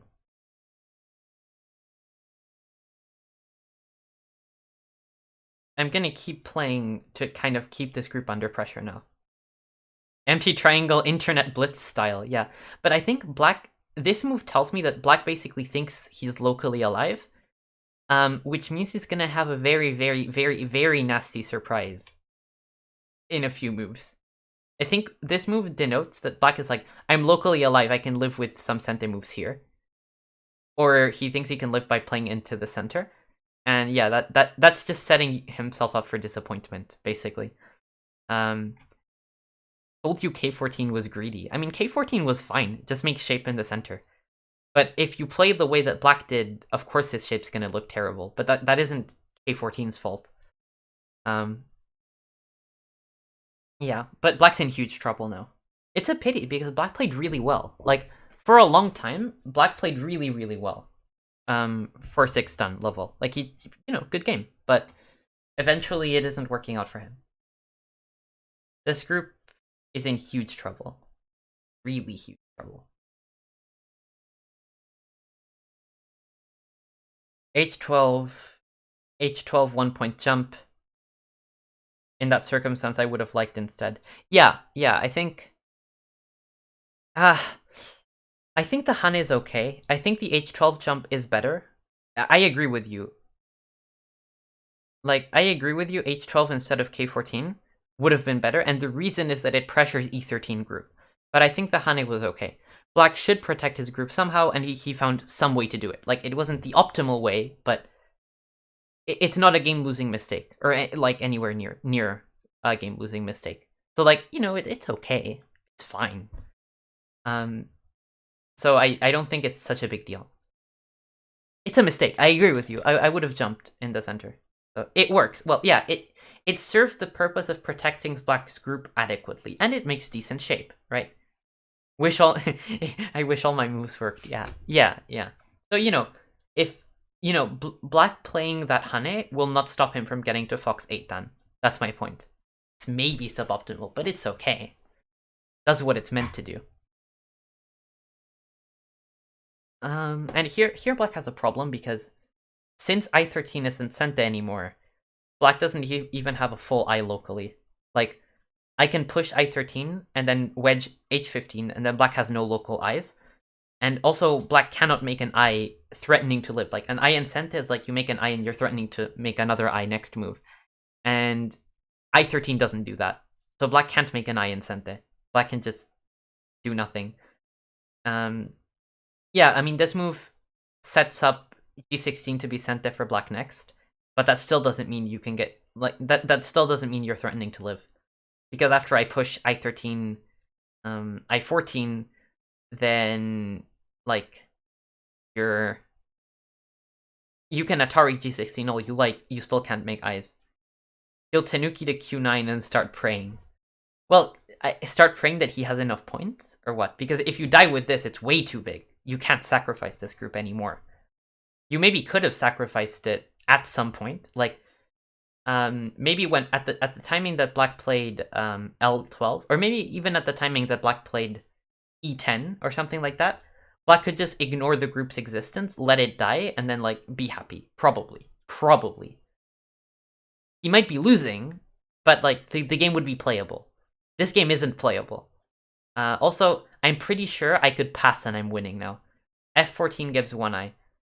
Well, yeah, I mean, black has one eye in the center, but I'm basically, like, I don't know, I can pass here and black's still dead. H17 looks cute. Well, H17, black will just play G16 and Sente and then connect, so it doesn't do anything. It doesn't help me, it doesn't harm me. But any move wins. Tanuki even cuter. Well, I was thinking of, like, playing S1 or something like that, but, you know, it's theoretically a little tiny bit risky because black could play, like, J7 and complicate. I mean, not really, but theoretically. So, okay, let's just play a safe move and end the game, I suppose. Sometimes moves like S1 are fun, but I think S1 is the type of move that's a little bit BM. It's more like, if your opponent's really trolling and really playing on a game that's really lost, then playing a move like S1 to, like, denote, okay, you should be resigning. I'd maybe be happy with that. But in this situation, I don't think it's unreasonable for black to play on. Now it's unreasonable for black to play on, after I played L8. A little bit, question mark. Yeah, it's just a little bit BM. Black wondering how he lost. Yeah, Black's losing moves were just this whole E10, F10, G10, H10 idea, right? Where for some reason he kept harming his group, right? And I don't know why he did that. Like, I don't understand the logic. Like, my top group, H6, is really solid, especially after I got the J5, K6, L5, K4 Ponuki on the top side. So I'm rock solid on the top side. So why would you make these bad exchanges where black is making no points, no nothing, and just giving me strength and weakening his own groups, right? So I think black's play is very suspicious here. Before that, he was playing pretty good.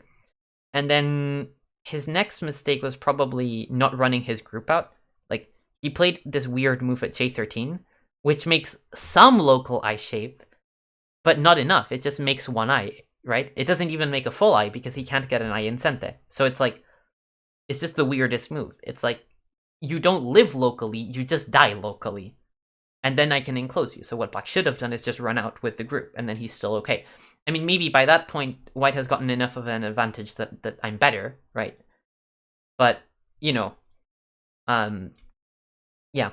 By the way, is a way to play still in chat? Because a way to play was complaining about how OGS players are losing, and instead of fighting, they keep playing endgame. Black just died with this, and his, like, solution for that is, oh, let's play, like, P8 now and try to keep the right side in, and pretend that this game is remotely playable. That's what Black's play is saying right now. He's, like, trying to make points out of this death instead of resigning, which he should do. He should resign here. Also, I think it's a good time to remind Black that this type of shape can be invaded. Like, I can create a living group easily here. Easily. So which way do I do it? There's so many ways. There's so much to choose from. Let's just do it the simple way. Like, black isn't keeping points here.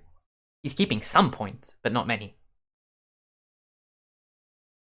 The more reasonable move from a shape perspective for black would be something like Q9. I think this is biting off a lot. Like, more than black can chew, basically, to use the idiom fully. Oh, here I could play p5, and then black will try to keep the right side in ko. But I could also play q5, or even, like, q3 or something, and try to live on the side of the board. Trying and succeeding, I'm pretty sure. Yeah. Also, by the way, this is the type of situation where you will see that white having the extra center stone at L2 will really help, because it's like, you have N2 Hane, right? Except then you don't have to, like, protect anymore, right? So it's a huge improvement over a normal situation, let's say. And here white has a lot of opportunities. I mean, I can think of playing q3 jump, and black basically has to give me a Ponuki on one side or the other, which means that I will live. I can also play r3 and live that way. It's hard to choose. I guess I'll play q3 is probably my favorite move here. Probably. I think it's like the way to live biggest, basically. I see a ko. A ko? What ko? I'd be very curious as to which sequence you're envisioning when you say ko. Yeah.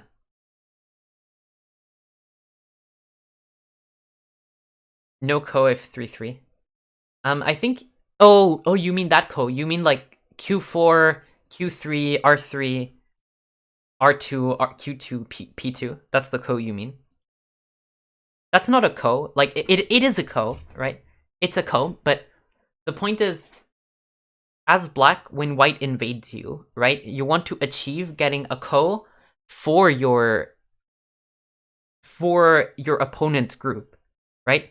You don't want to make a ko where white, like, is threatening to kill your entire corner if he wins the ko. That's not a good deal, right? So my point is that is a ko theoretically, but it's a terrible result, right?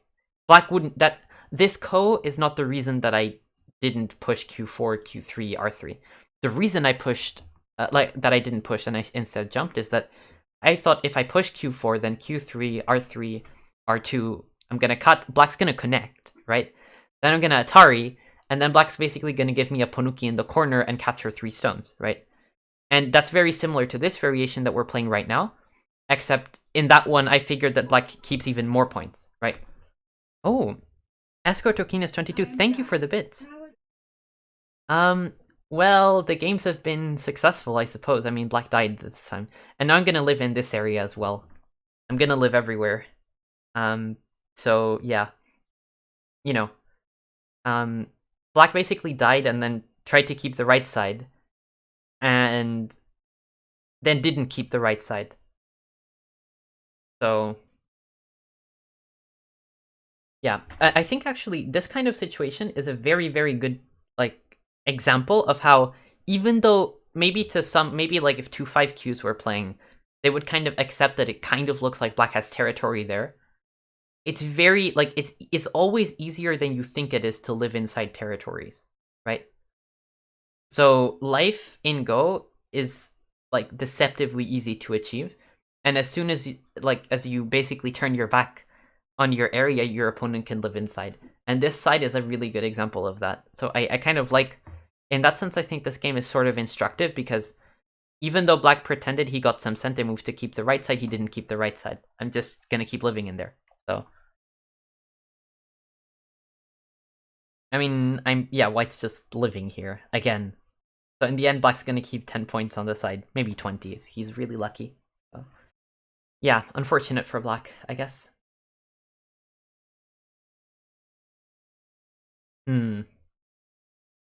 Black's gonna connect on top, O15, then I'm gonna play probably R14, and then I just have ice space. I have plenty of ice space. I have different ways to live. I don't know which is best. I could play O14, Q13, R13, R12, S14. It's a good idea. And that's a living shape. I could also play R14, which is also a living shape. And I think this one's probably better for endgame, R14. So this is the one I'll choose. Oh, this is so painful for black, because later even N18 is sent to cut black at O17. So I even have good endgame out of this. Like, usually, the thing with living in areas, right, is that... and I touched upon this topic earlier in one of my, in one of my previous games during the stream. Like, I invaded some place and I was like, this invasion probably isn't good, because I'm giving my opponent Sente, I'm giving my opponent too much strength on the outside, it's not worth the corner. In endgame, strength on the outside is much less useful than it usually would be, right? Yeah, Black just resigned. Like, imagine in this situation, imagine this Joseki on the empty board, where Black's wall would actually look kind of nice, right? It would be more of an even trade. In the end game, influence isn't so useful, so if you can live in these kinds of places in the end game, it's really nice, because points matter more in the end game. So yeah, but okay. Black resigned, I won. This will be the end of the stream, unfortunately. I have to go do other stuff. I've cut out, like, I've a little bit cut my stream schedule. I'll only be streaming once a week for the next few weeks, because I've taken up work in another Go school. Like, I make some videos for the French Go Federation for their youth project, which you can actually see on their channel in French if you're interested. And, you know, I also do private work, like private teaching work, as well as the Nordic Go Dojo. And speaking of the Nordic Go Dojo, I'm going to be raiding Miko. So I saw that Miko and Jeff are on, so why not raid? Raid